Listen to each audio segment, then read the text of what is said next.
រឿងនេះចាប់ផ្ដើមពេលតួឯកគីមតាជូត្រូវមន្ត្រីមួយក្រុមដេញតាមប្រមាញ់ក្នុងព្រៃពេលកំពុងរត់គេចយកប្រាណគីចេះតែឆ្ងល់ថាហេតុអីពួកនេះចង់តាមសម្លាប់គីមិនយូរប៉ុន្មានគេក៏រត់ដល់មាត់ជ្រុះដែលមិនអាចទៅមុខទៀតបានព្រោះបេះដូងរបស់គេលូតស្ទើរឃ្លាទៅហើយពេលនោះក្រុមទាហានដែលដេញតាមក៏មកដល់ល្មមចំណែកមេក្រុមចាងអ៊ីនដងបានចំអកឲ្យតាជូថាការរត់ធ្វើឲ្យគេរើជំងឺព្រោះគេជាមនុស្សដែលម៉ាណាបដិសេធអ៊ីនដងប្រាប់តាជូថាផ្លូវរបស់គេដើរមកដល់ទីបញ្ចប់ហើយដូច្នេះមិនបាច់ខំប្រឹងរត់គេចទៀតនោះទេដោយសេចក្តីក្រោធតាជូសួរទៅអ៊ីនដងនិងតាហ៊ានផ្សេងទៀតថាហេតុអ្វីតាមគេម្លេះហើយអ៊ីនដងចំអោកតបវិញថាគេជាមនុស្សត្រូវបានបដិសេធដែលគួរតែស្លាប់បាត់ទៅហើយអ៊ីនដងសួរថាហេតុអីគេនៅរស់រហូតដល់អាយុ29ឆ្នាំធ្វើឲ្យមនុស្សម្នាក់ទើសភ្នែកយ៉ាងនេះពេលអ៊ីនដងបញ្ជាក់ថាម្នាក់ដែលស្អប់គេនោះជាមនុស្សស្រីគេក៏ដឹងភ្លាមថានោះគឺហុងដាមីតស៊ុយដែលជាម្ដាយចុងរបស់គេអ៊ីនដងប្រាប់តាមជូថាតួហុងដាជាម្ដាយចុងមែនតែគេនៅតែត្រូវប្រយ័ត្នមាត់ឲ្យមែនទែនដោយមិនស្ទះស្ទើរអ៊ីនដងស្ទុះទៅយកដាវចាក់ទម្លុះទ្រូងតាជូមុននឹងទាត់គេទម្លាក់ចូលទៅក្នុងជ្រោះពេលកំពុងធ្លាក់ចុះអ៊ីនដងក៏ស្រែកលាគេជាលើកចុងក្រោយព្រមទាំងប្រាប់ថាកូនប្រុសទាំងពីររបស់ហុងដានឹងក្លាយជាអ្នកស្នងទឹកដីប៉ាជូនេះជាមិនខានកាលពី300ឆ្នាំមុនគឺនៅឆ្នាំ2026ព្រះអាទិត្យស្រាប់តាំងងងឹតសូនឆឹងហើយថាមពលម៉ាណាបានធ្លាក់មកផែនដីព្រឹត្តិការណ៍នេះផ្ដាច់ជីវិតមនុស្ស 90% អាកាសធាតុប្រែប្រួលធ្វើឲ្យទីក្រុងនានាត្រូវរលាយអស់អរិយធម៌ក៏រលាយបាត់តែ300ឆ្នាំក្រោយពោលគឺឆ្នាំ2326នេះអ្នករស់រានបានស៊ាំនឹងម៉ាណារួចកសាងអរិយធម៌ឡើងវិញយ៉ាងណាក៏ដោយការលេចឡើងនៅសត្វចម្លែកនិងរុក្ខជាតិពឹសបំលែងដោយម៉ាណាបានបង្កជាសង្គ្រាមថ្មីមួយទៀតដោយសង្គ្រាមអូសបន្លាយយូរប្រព័ន្ធវណ្ណៈផ្អែកលើទេពកោសលម៉ាណាក៏ត្រូវបានបង្កើតឡើងនៅលំដាប់កំពូលគឺវណ្ណៈអ្នកភ្ញាក់ដឹងខ្លួនដែលជាកម្លាំងប្រយុទ្ធប្រឆាំងសត្វចម្លែកដោយមានសញ្ញាសម្គាល់លើមុខបន្ទាប់មកគឺវណ្ណៈត្រង់នឹងម៉ាណាដែលមានកម្លាំងកាយសម្បទាខ្លាំងក្លានិងមានសមត្ថភាពអាចប្រយុទ្ធបានយ៉ាងល្អក្រៅពីនេះក៏មានវណ្ណៈស៊ាំនឹងម៉ាណាដែលជាមនុស្សធម្មតាអាចបន្ស៊ាំជាមួយវាបានចំណែកលំដាប់ទៀតបំផុតគឺវណ្ណៈម៉ាណាបដិសេធជាមនុស្សដែលរាងកាយច្រើនចោលធម្មពលម៉ាណាធ្វើឲ្យពួកគេរងគ្រោះដោយសារការពុលម៉ាណាឪពុករបស់តាជូឈ្មោះគីមវ៉ុនបាំងជាអ្នកភ្ញាក់ដឹងខ្លួនលំដាប់កំពូលដែលមានន័យថាគាត់ជាគ្រូជំនាញម្នាក់គាត់គឺជាឧត្តមសេនីយ៍ត្រីដែលបង្ហាញពីឥទ្ធិពលដ៏ធំធេងរបស់គាត់តាជូជាកូនប្រុសច្បងបតៃជំនួសឲ្យការមានទេពកោសល្យកំពូលគេបែរជាចិត្តស្លាប់ដោយសារពុលម៉ាណាព្រោះតែរាងកាយរបស់គេបដិសេធជាមួយធម្មពលនេះទៅវិញពេលតាជូកំពុងសន្លប់បាត់ស្មារតីម្ដងព្រលឹងរបស់គេបានទៅជួបនឹងបរិះចម្លែកម្នាក់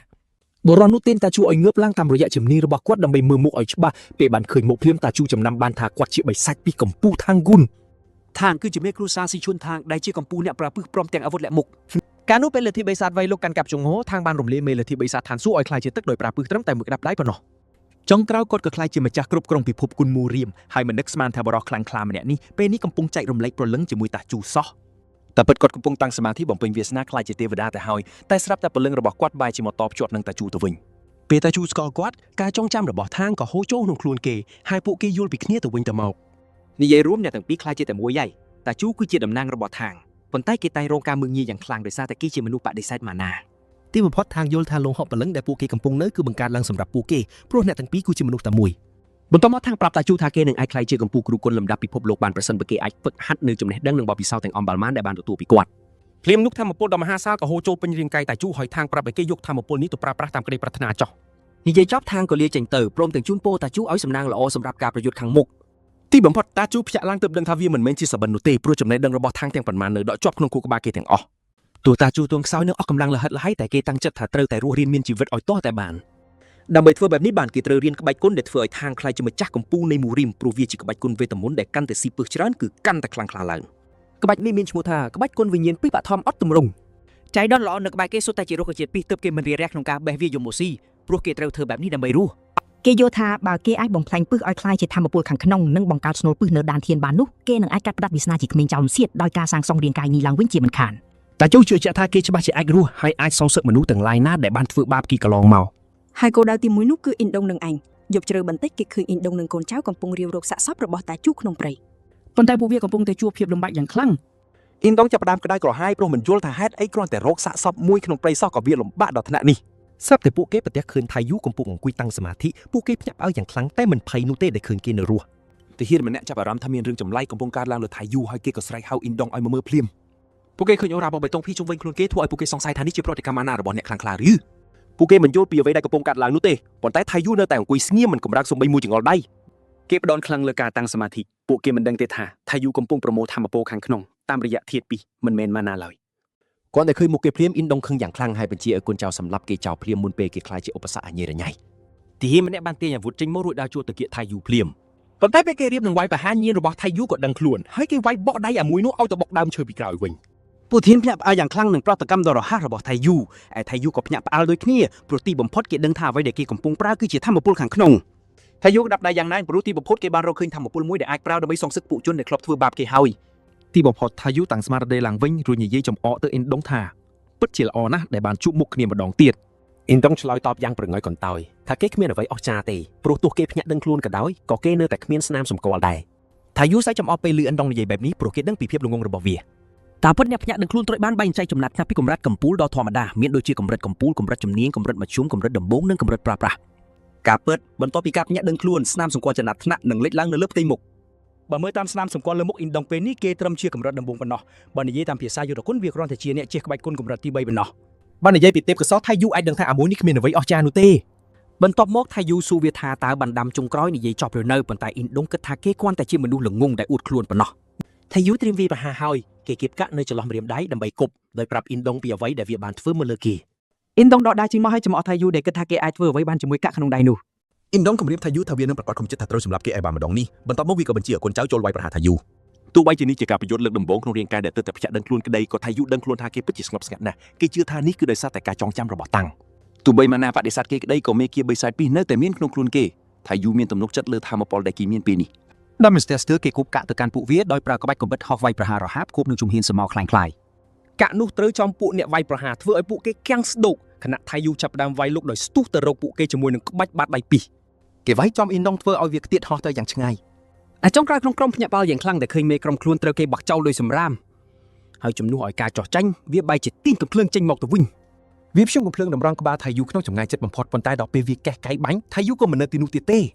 ថៃយូផ្ដួលវាបានយ៉ាងងាយដោយត្រាប់វាថាវាយឺតពេកហើយបន្ទាប់ពីចាត់ការគ្រប់គ្នាក្នុងក្រុមរួចថៃយូក៏ដើរសម្ដៅទៅរកអ៊ីនដុងកំពុងធ្ងោទាំងឈឺចាប់ដោយសួរថៃយូថាបានធ្វើអ្វីដាក់វាហើយថៃយូក៏ប្រាប់វាថាគេអាចជាអ្នកភ្ញាក់ដឹងខ្លួនតែអត់ប្រយោជន៍ទេព្រោះអ្នកភ្ញាក់ដឹងខ្លួនគឺចាញ់ព្រាបពីទាំងស្រុងពេលពីកំពុងស៊ីរាងកាយអ៊ីនដុងបានសួរថៃយូថាម្ដេចក៏អាចប្រើជំនាញនេះបានបើគេសុំបីតែស្នាមសម្គាល់ក៏គ្មានផងថៃយូហ៊ូចិត្តដានេះហៅក្បាច់គុណរបស់តាំងថាត្រឹមជាជំនាញហើយគេដឹងថាតាចាស់នោះច្បាស់ជាខឹងងើបពីភ្នំមិនខានបើគាត់បានឮសម្ដីនេះទោះយ៉ាងណាថៃយូសួរអ៊ីនដុងថាតើមានអារម្មណ៍យ៉ាងណាពេលខ្លាចជាអ្នករងគ្រោះម្ដងព្រោះគេដឹងថាវាឈឺចាប់ប៉ុណ្ណាវត្ថុរាងពណ៌ខ្មៅចាប់ផ្ដើមហួរចេញពីគ្រប់កន្លែងនៃរាងកាយរបស់វាហើយនៅចំណុចនេះអ៊ីនដុងដឹងខ្លួនថាវាជាប់ហួរទៅហើយវាអង្វរសុំឲ្យថៃយូដោះលែងប៉ុន្តែថៃយូចាប់បំពង់កវាឲ្យលើកឡើងលើជាមួយចេតនាសម្លាប់ដ៏ពិតប្រាកដដោយឃើញថាថៃយូគ្មានបំណងដោះលែងខ្លួនអ៊ីនដុងព្យាយាមយកខ្នងមួយថ្ងៃមកគំរាមដោយសួរថាដឹងថានរណានៅពីក្រោយគេទេតែថៃយូមិនខ្វល់ហើយក៏ច្រវាច់កវាដល់ស្លាប់ទៅពេលដឹងថាវាស្លាប់ហើយគេក៏ទម្លាក់វាចុះដីរួចថៃយូញញឹមប្រាប់ថាគេគ្មានបំណងលះបង់ជីវិតស្ងាត់ឡើយនិយាយពីចក្រភពសាមហានវិញវាជាប្រទេសមួយដែលត្រូវបានបង្កើតឡើងបន្ទាប់ពីគ្រោះមហន្តរាយម៉ាណាហើយវាជាការបញ្ចូលគ្នានៃអតីតទឹកដីរបស់កូរ៉េចិននិងជប៉ុនតាមពិតស្រុកកំណើតរបស់ថៃយូគឺពូកូជារបស់ចក្រភពសាមហានដែរហើយវាជាទីក្រុងតូចមួយដ៏សែនក្រីក្រស្របពេលនោះដែរនៅទឹកដីពូឪពុករបស់គីមបានឮដំណឹងអំពីការប៉ុនប៉ងលួចសម្លាប់ថៃយូមន្ត្រីនោះប្រាប់គីមថាអ៊ីនដុងនិងកូនចៅបានស្ទាក់វាយប្រហារថៃយូពេលល្បាតតែថៃយូបែរជារស់រានមានជីវិតហើយក្រោយពីត្រូវបានបណ្ដេញចេញគេក៏បានបាត់ខ្លួនលើពីនេះគាត់ប្រាប់ថាអ៊ីនដុងនិងពួកកូនចៅត្រូវបានសឹកចម្លៃស៊ីខណៈពេលពួកវាកំពុងរត់គេខ្លួនគីមភ្ញាក់ប្រើពេលឮដំណឹងនេះហើយគេសួរថាហេតុអីបានជាពួកវាធ្វើបែបនេះមន្ត្រីនោះបានទម្លាក់ឲ្យដឹងថាហេតុការណ៍នេះមើលទៅដូចជាការបញ្ជាសម្លាប់ពីសំណាក់ពួកមន្ត្រីដែលមានខ្សែស្រឡាយជប៉ុនគ្រាន់តែឮបែបនេះភ្លាមគាត់ក៏ដឹងច្បាស់តែម្ដងថាស្នាដៃនេះជារបស់ Honda Mitsui តាមពិតទៅ Honda គឺជាកូនស្រីត្រកូលអភិជនជប៉ុនដែលបានរៀបការចូលចក្រភពសាមញ្ញហើយនាងក៏ជាម្ដាយរបស់តៃយ៉ុងនិងតេអនដែលជាបងប្អូនម្ដាយទី2របស់ថៃយូសផងដែរការពិតនាងតាមសម្លាប់តៃយូបែបនេះក៏ព្រោះតែចង់ឲ្យទឹកដីផាយូធ្លាក់ទៅលើកូនប្រុសទាំងពីររបស់នាងដែលមានធម៌ពលម៉ាណាអ្នកណាក៏ដឹងដែរថានាងតែងតែរងចាំមើលថ្ងៃស្លាប់របស់ថៃអឺសព្រោះតែគេគឺជាមនុស្សដែលគ្មានធម៌ពលម៉ាណាប៉ុន្តែដោយសារតែគេក្រស្លាប់ពេកទើបធ្វើឲ្យនាងអស់ការអត់ធ្មត់តែម្ដងចុងក្រោយនាងក៏គ្មានជំរឿសក្រោយពីពឹងឪពុករបស់នាងដែលគ្រប់គ្រងនៅទឹកដីឃីស៊ូឲ្យជួយចាត់ចែងរៀបចំផែនការលួចសម្លាប់នេះតែម្ដងឃីមឆ្ងល់ណាស់ថាហេតុអីបានជា Honda មិនទ្រាំចាំបន្តិចទៀតព្រោះមើលទៅថៃយូគង់តែនឹងស្លាប់ក្នុងពេលឆាប់ៗនេះទៅហើយទោះបីជារឿងនេះធ្ងន់ធ្ងរក៏ដោយក៏គីមគិតថាគាត់ត្រូវតែលាក់បាំងវាសិនព្រោះផាជូត្រូវការគ្រប់គ្រងពីគ្រួសាររបស់ Hondisu ដែលជាស្ថិតមានលុយវ៉ាលៀនក្រោយពីមន្ត្រីនោះរាយការណ៍ចប់សពគ្រប់ឃីមក៏អនុញ្ញាតឲ្យគេចេញទៅវិញដោយសន្យាថានឹងទទួលរ៉ាប់រងចាត់ចែងរឿងនេះបន្តដោយខ្លួនឯងចាប់ពីពេលនេះតទៅពេលគេចេញផុតទៅឃីមក៏ចាប់ផ្ដើមគិតពិចារណាពីស្ថានភាពទាំងមូលនេះបន្តិចរួចគាត់ក៏ធ្វើការសន្និដ្ឋានថាតេជូប្រកាសជាស្លាប់ក្នុងពេលឆាប់ៗនេះមិនខានព្រោះត្រឹមតែគេអាចតស៊ូរស់រានមានជីវិតរហូតដល់អាយុ29ឆ្នាំនេះវាចាត់ទុកថាជាអភូតហេតុដ៏អស្ចារ្យមួយទៅហើយទោះបីជាទង្វើរបស់ Honda វាហួសហេតុពេកក៏ដោយគីមជឿជាក់ថាវាជារឿងល្អបំផុតដែលត្រូវធ្វើមិនដឹងមិនលឺពីរឿងនេះដើម្បីកូនប្រុស2នាក់ទៀតដែលនឹងត្រូវស្នងទឹកដីភូប្រសើរជាងខ្វល់ពីតេជូដែលប្រៀបដូចជាមនុស្សរងចាំតែថ្ងៃស្លាប់ទៅហើយដោយសារតែតេជូបានបាត់ខ្លួនទៅហើយគីមក៏ជឿជាក់ថាគាត់ប្រហែលជាលែងបានជួបមុខគេទៀតហើយគាត់សង្ឃឹមថាគេនឹងបន្តរស់នៅយ៉ាងមានសេរីភាពក្នុងជីវិតដែលនៅសេសសល់ដោយសន្យាថានឹងមិនតាមរកគេទៀតឡើយពេលក្រោយមកនៅតំបន់ព្រំដែននៅចក្រភពសាមហានគេឃើញថាយូកំពុងសម្លឹងមើលចុះទៅកាន់ទីក្រុងមួយឈ្មោះគូរីពីលើចង្កេះភ្នំគេមើលទៅពិតជាស្លាំងស្មារតីនឹងទស្សនវិជ្ជានេះណាស់ហើយមេរបស់គេក៏សម្រេចចិត្តប្រាប់គេបន្ថែមពីទីក្រុងនេះព្រោះវាជាលើកទី1របស់គេ តាមពិតទៅកាលពី300ឆ្នាំមុនទីក្រុងសេរីគូរីគ្រាន់តែជាក្រុងតូចមួយនៅកូរ៉េខាងត្បូងប៉ុណ្ណោះប៉ុន្តែវាបានផ្លាស់ប្ដូរទាំងស្រុងនៅពេលដែលត្រូវចក្រភពសនវាយត្រួតត្រាបានភ្នំដែលពួកគេកំពុងឈរនេះមានឈ្មោះថា Mount Cherry ហើយកាលនោះមានស័ព្ទចម្លែកវេទមន្តយ៉ាងច្រើនសន្ធឹកសន្ធាប់ដែលចាំបាច់ត្រូវតែកម្ចាត់ចោលដោយសារហេតុនេះហើយទើបអាធូរីបានចាត់តាំងគូរីធ្វើជាមូលដ្ឋានទ័ពហើយប្រកាសថាវាជាទីក្រុងសេរីវាមានការលើកលែងពន្ធលើផលិតផលសត្វចម្លែកវេទមន្តអនុញ្ញាតឲ្យមានសកម្មភាពខុសច្បាប់មួយចំនួននិងអាចសិទ្ធិពិសេសផ្សេងទៀតដោយសារតែការបន្ធូរបន្ថយច្បាប់ទាំងនេះហើយទើបពួកអ្នកមានធម៌ពលសម្រុកមកកាន់ទីក្រុងនេះហើយការបរបាញ់សត្វចម្លែកក៏คล้ายជាសកម្មភាពយ៉ាងពុះកញ្ជ្រោលនេះហើយជាមូលហេតុដែលគូរីคล้ายជាទីក្រុងដ៏សម្បូរសប្បាយដែលផលិតបានជាង 20% នៃផលិតផលសត្វចម្លែកវេទមន្តប្រចាំចក្រភពហើយคล้ายជាទឹកដីនៃឱកាសសម្រាប់អ្នកដែលត្រូវការលុយតែជួចាប់ដើមមានអារម្មណ៍ធុញទ្រាន់នឹងសាច់រឿងមួយនេះទៅហើយគេក៏ចង់ឲ្យមេរបស់គេនិយាយចូលទៅដល់ចំណុចសំខាន់ៗឲ្យបានលឿនតែម្ដងបុរសនោះនៅតែបន្តនិយាយដោយរៀបរាប់ថាមានអ ுக ្រិតជនគ្រោះថ្នាក់ជាច្រើននៅទីនេះដែលនេះជាមូលហេតុធ្វើឲ្យគ្រប់គ្នាត្រូវតែប្រុងប្រយ័ត្នជាប់ជានិច្ចតែជួក៏ប្រញាប់ថ្លែងអំណរគុណដល់គាត់សម្រាប់ការណែនាំមួយនេះហើយមេរបស់គេក៏បានប្រាប់ឲ្យគេដឹងថាគេមានសិទ្ធិអាចសួរគាត់បានគ្រប់ពេលប្រសិនបើមានរឿងអ្វីផ្សេងទៀតដែលគេចង់ដឹងបន្ថែមទៀតនោះទោះបីជាបុរសនេះនិយាយច្រើនដូចស្អីក៏ដោយក៏តែជួមិនខឹងសម្បាយដែរព្រោះគេដឹងថាគាត់ជាមនុស្សចិត្តល្អដែលតែងតែផ្ដល់ដំបូន្មានល្អៗកាប់ទៅក្រោយពីទីជួបានរួចផុតពីការប៉ុនប៉ងសម្រាប់មកគេក៏បានចាក់ចេញឲ្យផ្ដាច់ទំនាក់ទំនងទាំងអស់ស្របពេលកំពុងស្វែងរកកន្លែងមួយដែលអាចជួយឲ្យគេកាន់តែខ្លាំងជាងមុននៅក្នុងដំណើរការនេះហើយទើបគេរកឃើញទីក្រុងសេរីគូរីនេះឯងដោយសារតែអំណាចរបស់ចក្រភពមានភាពខ្សោយនៅតំបន់នេះថៃអ៊ូជឿជាក់ថាវាប្រកាសជាពិបាកណាស់សម្រាប់គ្រួសាររបស់គេក្នុងការតាមដានរកគេរហូតមកដល់ទីនេះលើពីនេះទៅទៀតទីក្រុងនេះពោពេញទៅដោយសត្វចម្លែកមានពិសនិងរុក្ខជាតិពុលដែលធ្វើឲ្យវាក្លាយជាកន្លែងដ៏ស័ក្តិសមបំផុតសម្រាប់គេក្នុងការហ្វឹកហាត់ក្បាច់គុណរបស់គេទោះបីជាពាក្យថាក្បាច់គុណនៅតែជាពាក្យប្លែកត្រចៀកក៏ដោយក៏ថៃយូចាត់ទុកខ្លួនឯងថាសំណាងដែរដែលបានតបភ្ជាប់ប្រលឹងជាមួយທາງមុនពេលគេស្លាប់ចុងក្រោយវាសុទ្ធតែជាគុណម្ដេចរបស់ Honda ដែលព្យាយាមចង់សម្លាប់គេដោយសារតែពេលនេះគេកំពុងខ្វះខាតទាំងលុយកាក់និងកម្លាំងដើម្បីឈររឹងមាំដោយខ្លួនឯងគេក៏ខំប្រឹងពង្រឹងសមត្ថភាពបណ្ដាធ្វើជាអ្នកលីសាយអេវ៉ោងនៅលើភ្នំ Mount Cherry បណ្ដាពេលនោះមេរបស់គេក៏សួរគេថាតើគេគិតថាអ្នកណាខ្លាំងជាងគេក្នុងចំណោមសមាជិកក្រុមដែលពួកគេកំពុងទៅដើរការពារនេះតែជួមិនអាចរកចម្លើយមកឆ្លើយបានទេហើយមេរបស់គេក៏ប្រាប់ថាអ្នកកាន់ដៅស្រីលីហានូនោះគឺជាអ្នកមានចំណាត់ថ្នាក់ regular គាត់និយាយថាហានូមើលទៅអាចនៅក្មេងប៉ុន្តែតាមពិតនាងពិតជាអស្ចារ្យណាស់និយាយរួមទៅចំណាត់ថ្នាក់ regular គឺខ្ពស់ជាងកម្រិតដំបូងដូចជាអ៊ីនដុងមួយកម្រិតដែលមានន័យថានាងខ្លាំងជាងអ៊ីនដុងដាច់ទោះជាយ៉ាងណាក៏ដោយទីជួបានគាត់សម្គាល់ឃើញថាមានសភាពចម្លែកមួយកំពុងកើតឡើងនៅក្នុងចរន្តម៉ាណារបស់នាងស្រាប់តែនាងដួលខ្ពកទៅលើដីធ្វើឲ្យគ្រប់គ្នាភ្ញាក់ព្រឺតហើយម្នាក់ក្នុងចំណោមពួកគេក៏សម្លឹងឃើញមុខបីសាច់មួយក្បាលកំពុងហើរចេញពីរាងកាយរបស់នាងបរោះនោះបានព្រមមានសមាជិកក្រុមទាំងអស់ដោយប្រាប់ពួកគេកុំឲ្យមុខខំឲ្យសោះតែយូមានអារម្មណ៍ច្បូកច្បល់យ៉ាងខ្លាំងថាហេតុអីបានជាពួកគេនាំគ្នាភ័យស្លន់ស្លោត្រឹមតែរឿងមូសមួយក្បាលសោះបែបនេះភ្លាមៗនោះគ្រូមុននឹងគុំនៅក្នុងក្រុមក៏ប្រាប់ឲ្យសមាជិកផ្សេងទៀតថយចេញសិនខណៈពេលដែលនាងចេញមុខចាត់ការមូសមួយក្បាលនេះគ្រូមន្តអាគមនោះបានបញ្ចេញដុំភ្លើងហោះសម្ដៅទៅរកមូសនោះហើយវាក៏បានបង្កើតជាការផ្ទុះយ៉ាងសន្ធឹកនៅពេលដែលវាប្រហារចំគោលដៅពេលនោះថាយូក៏ងាកទៅសួរមេរបស់ខ្លួនថាហេតុអីបានជានាំគ្នាឆៅឡោខ្លាំងម្លេះគ្រាន់តែមូសធម្មតាមួយសោះហើយគាត់ក៏បង្ហើបថាវាគ្រោះថ្នាក់ខ្លាំងណាស់ព្រោះបើវាខំអ្នកមានធម្មពលនោះម៉ាណារបស់ពួកគេនឹងរលីបាត់ជាបណ្ដោះអាសន្នក្នុងករណីអាក្រក់បំផុតមនុស្សអាចទាំងសន្លប់ដូចជាលីហានូលអ៊ីចឹងដែរព្រោះពីមុនមកធ្លាប់មានក្រុមជាច្រើនត្រូវបានរលាយព្រោះតែសត្វមូសនេះមកហើយមេរបស់គេប្រាប់ថៃយូថាវាជារឿងធម្មតាទេដែលសមាជិកក្រុមទាំងអស់មានការភ័យខ្លាចដល់ថ្នាក់នេះនោះថៃយូក៏ដឹងថាវាមានជាពលមួយក្នុងការចងចាំរបស់ທາງដែលត្រូវនឹងការរៀបរាប់របស់មេក្រុមគេក៏សម្រេចចិត្តប្រើឱកាសនេះពិនិត្យមើលហានូដោយប្រើវិជ្ជាវិញ្ញាណពឹកថៃយូបានដាក់ដៃលើពោះរបស់នាងហើយចាប់ផ្ដើមធ្វើការស៊ើបអង្កេតភ្លាមស្របពេលនោះសមាជិកក្រុមម្នាក់បានស្នើទៅកាន់មេក្រុមឲ្យពួកគេដកថយព្រោះពួកគេគ្មានសម្លៀកបំពាក់ការពារសត្វល្អិតនោះទេហើយមើលទៅតំបន់នេះទាំងមូលពេញទៅដោយសត្វមូសតែម្ដងមេក្រុមក៏យល់ព្រមព្រោះលីហានូលបានសន្លប់បាត់ទៅហើយនាងគឺជាអ្នកខ្លាំងបំផុតក្នុងក្រុមផងដែរភ្លាមនោះពួកគេគឺឮសំឡេងមួយនៅពីក្រោយខ្នងហើយមេក្រុមបានប្រាប់កូនចៅឲ្យត្រៀមប្រយុទ្ធពេលនោះពួកគេក៏ឃើញទសៃកន្ទុយវែងមួយក្បាលដែលជាសត្វខ្សោយបំផុតក្នុងខ្សែសង្វាក់អាហារហើយវាត្រូវបានគេប្រើជាញឹកញាប់ក្នុងការពិសោធន៍ពេទ្យមេក្រុមបានសើចព្រោះគេមិនជឿសោះថាពួកគេបែរជាភ័យដោយសារតែទន្សាយមួយក្បាលបែបនេះសោះគ្រាន់តែគេងាកក្រោយដើម្បីប្រាប់ឲ្យគ្រប់គ្នាសម្រួលអារម្មណ៍ស្រាប់តែក្បាលរបស់គេនិងក្បាលកូនចៅម្នាក់ទៀតបានដាច់ហក់បាត់ត្រឹមមួយប៉ព្រិចភ្នែកប៉ុណ្ណោះគ្រូមុនអគូមស្រីនោះភ័យញាក់ខ្លួនពេលឃើញសមាជិកក្រុមដួលស្លាប់លើដីហើយភ្លាមនោះការពិតក៏លាតត្រដាងថាពួកគេកំពុងត្រូវបានវាយប្រហារដោយពួកអកដោយឃើញស្ថានភាពគ្រោះថ្នាក់នេះគ្រូមុនអគូមក៏ប្រាប់អ្នកផ្សេងទៀតឲ្យរត់ខណៈនាងជួយទប់ទល់ពន្យាពេលចំណែកថៃជូនៅតែរវល់ពិនិត្យមើលប្រព័ន្ធរបស់ហាណូថៃជូបានប្រាប់មេរបស់គេឲ្យចាក់ចេញទៅព្រោះគេនឹងនៅទីនេះដើម្បីជួយគ្រូមុនអាគមម្នាក់នោះមេរបស់គេព្យាយាមបញ្យល់ថាគេគ្មានសង្ឃឹមរស់ទេក្នុងស្ថានភាពបែបនេះព្រោះពួកអាមានចំនួនច្រើនជាងពួកគេខ្លាំងណាស់ទោះយ៉ាងណាថៃជូប្រាប់ថាគេត្រូវតែជួយហើយគេក៏លើកហាណូដាក់លើស្មាដោយប្រាប់ឲ្យមេរត់គេជាមួយនាងមេរបស់គេនៅតែព្យាយាមបញ្ចុះបញ្ចូលឲ្យគេរត់តែថៃជូប្រាប់ថាវាគ្មានពេលទេដូច្នេះគេត្រូវតែទៅដោយធានាថាអ្វីដែលគេចង់ធ្វើគឺត្រឹមតែជួយគ្រប់គ្រងបន្តិចបន្តួចប៉ុណ្ណោះមេគេក៏រត់ទៅដោយសន្យាថានឹងត្រឡប់មកវិញពេលអ្នកផ្សេងទៅបាត់ថៃជូសង្កេតឃើញថាពួកអុកមានការរៀបចំល្អណាស់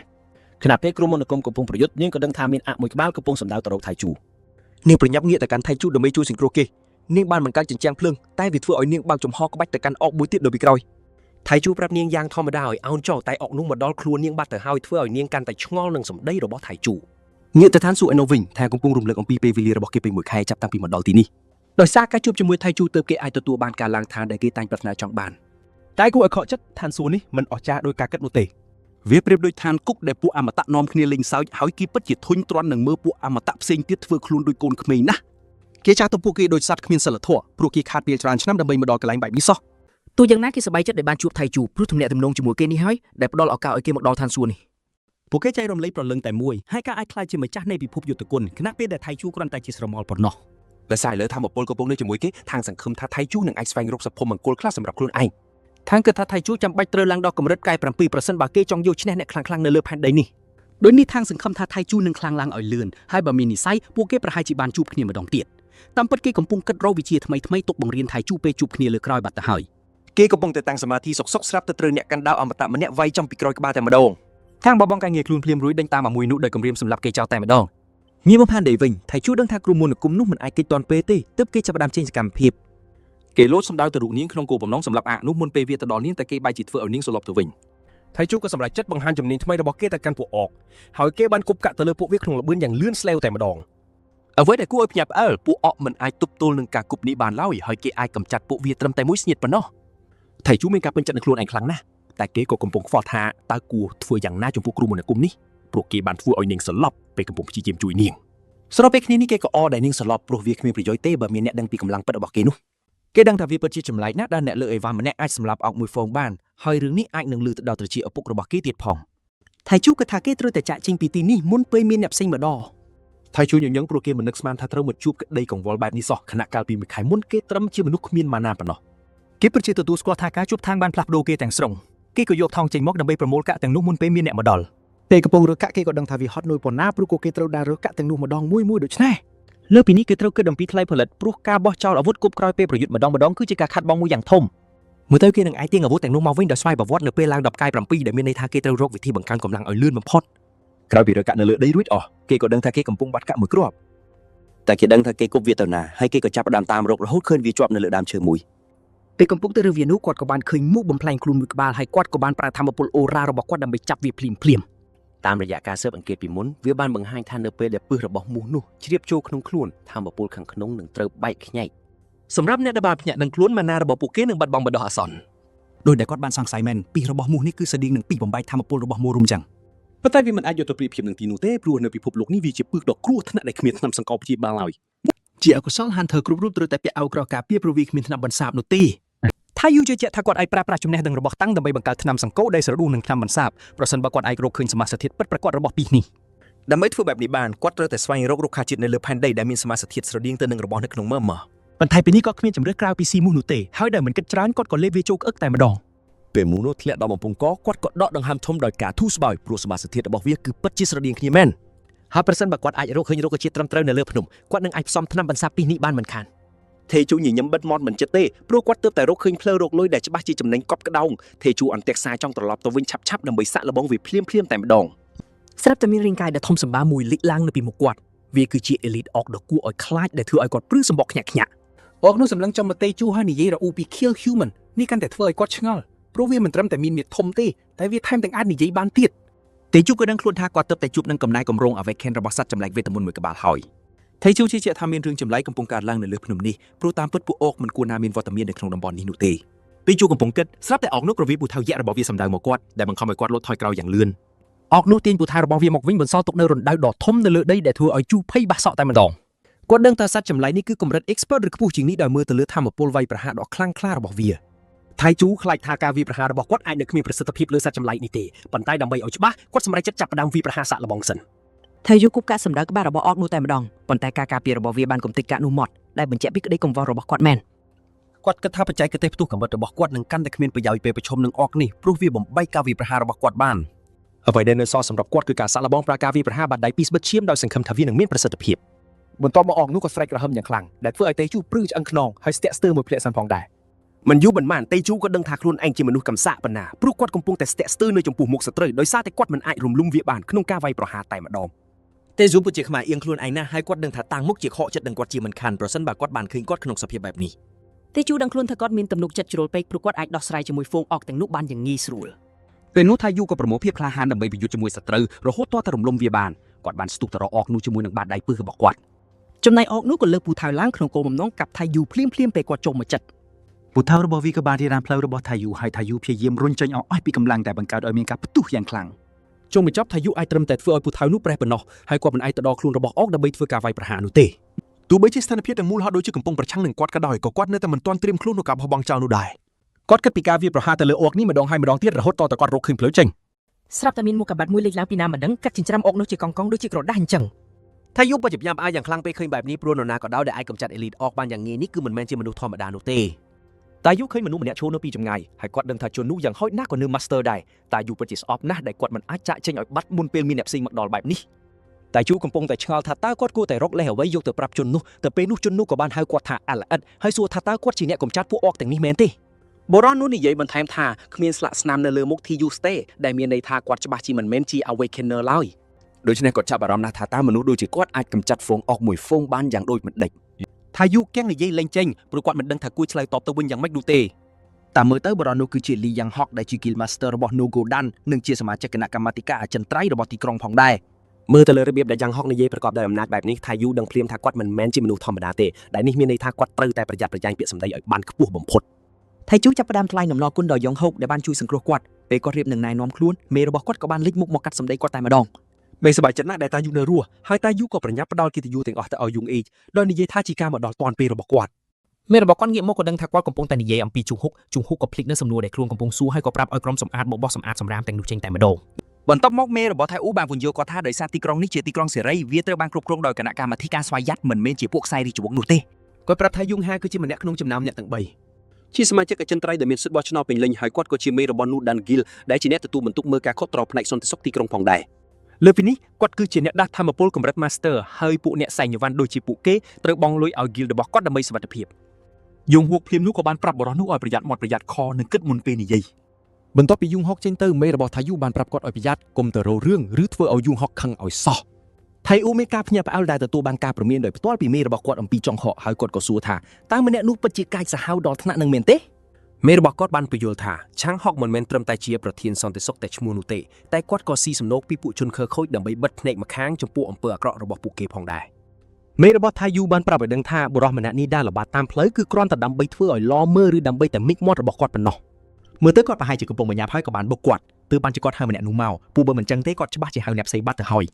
យដោយសារតែអ្នកដាស់ថាមពលកម្រិត Master ត្រូវបានគេចាត់ទុកដូចជាគ្រោះមហន្តរាយធម្មជាតិមេរបស់ថាយូបានប្រាប់គាត់ថាវាជាការល្អបំផុតដែលមិនត្រូវទៅញុះញង់ឲ្យយូងហុកខឹងនោះទេបន្ទាប់មកបុរសនោះក៏បានស្នើឲ្យពួកគេរៀបចំអេវ៉ាន់ហើយចាក់ចេញពីតំបន់នោះទៅ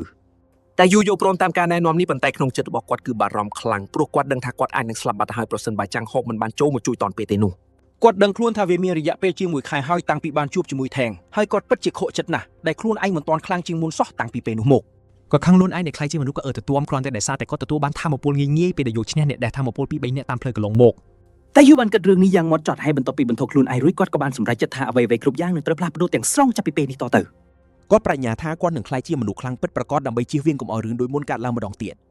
មួយខែក្រោយមកតែយូត្រូវបានគេឃើញកំពុងនិយាយអំពីទីក្រុងនេះគាត់ជឿថាទោះបីជាហេដ្ឋារចនាសម្ព័ន្ធទីក្រុងនេះត្រូវបានសាងសង់ឡើងយ៉ាងល្អក៏ដោយក៏វានៅតែខ្វះខាតរបស់មួយចំនួនដែរហើយឧទាហរណ៍ជាក់ស្ដែងនោះគឺមន្ទីរពេទ្យតែម្ដងដោយសារតែវាជាទីក្រុងដ៏គ្រោះថ្នាក់គ្រូពេទ្យគម្រោងនៅមកទីនេះណាស់ហើយពេទ្យដែលមានតិចតួចនៅទីនេះគឺជាពួកអ្នករត់គេចខ្លួនដែលបានបង្កបញ្ហានៅកន្លែងផ្សេងប៉ុណ្ណោះ ដូច្នេះប្រជាពលរដ្ឋតែងតែព្យាយាមជៀសវាងពួកគេជានិច្ចជាលទ្ធផលហាងលក់ថ្នាំនិងអសតស្ថានគឺជាកន្លែងតែមួយគត់ដែលមនុស្សម្នាអាចពឹងពាក់បាន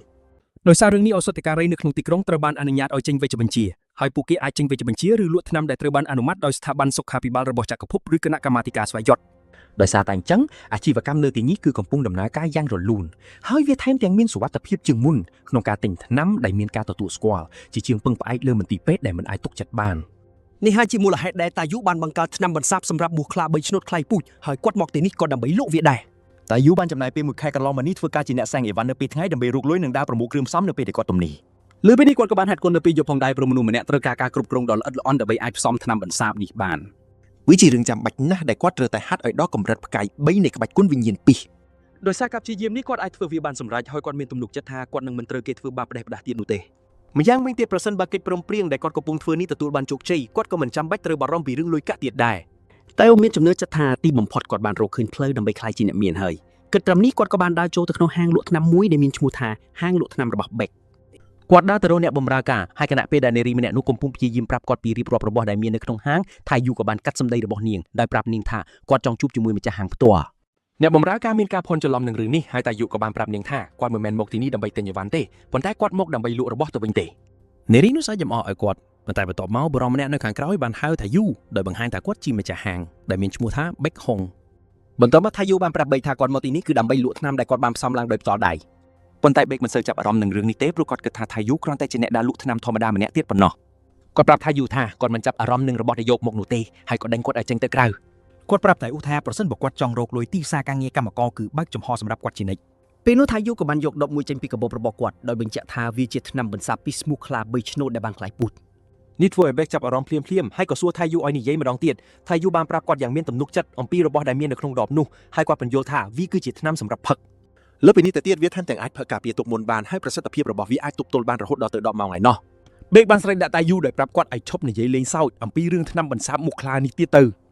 ទោះជាយ៉ាងណាក៏ដោយថាយូមិនខ្វល់នឹងការរអ៊ូទាំរបស់គាត់ទេហើយក៏បានដាក់ដប2ទៀតនៅលើតុដោយប្រាប់គាត់ឲ្យយកវាទៅសាក់លបងមើលសិនទៅហើយតាក់ទងមកគាត់បើសិនជាចាប់អារម្មណ៍ប៉ុន្តែគាត់បានប្រាប់ឲ្យដឹងថាគាត់មានពេលត្រឹមពាក់កណ្ដាលអត្រាប៉ុណ្ណោះហើយគាត់ក៏បានទុកលេខទំនាក់ទំនងរបស់គាត់ឲ្យផងដែរយ៉ាងណាមិញនៅក្នុងប្រវត្តិរូបនោះគាត់បានបដូរឈ្មោះទៅជាហានស៊ូដើម្បីជៀសវាងកុំឲ្យគេតាមដានអត្តសញ្ញាណពិតរបស់គាត់បាន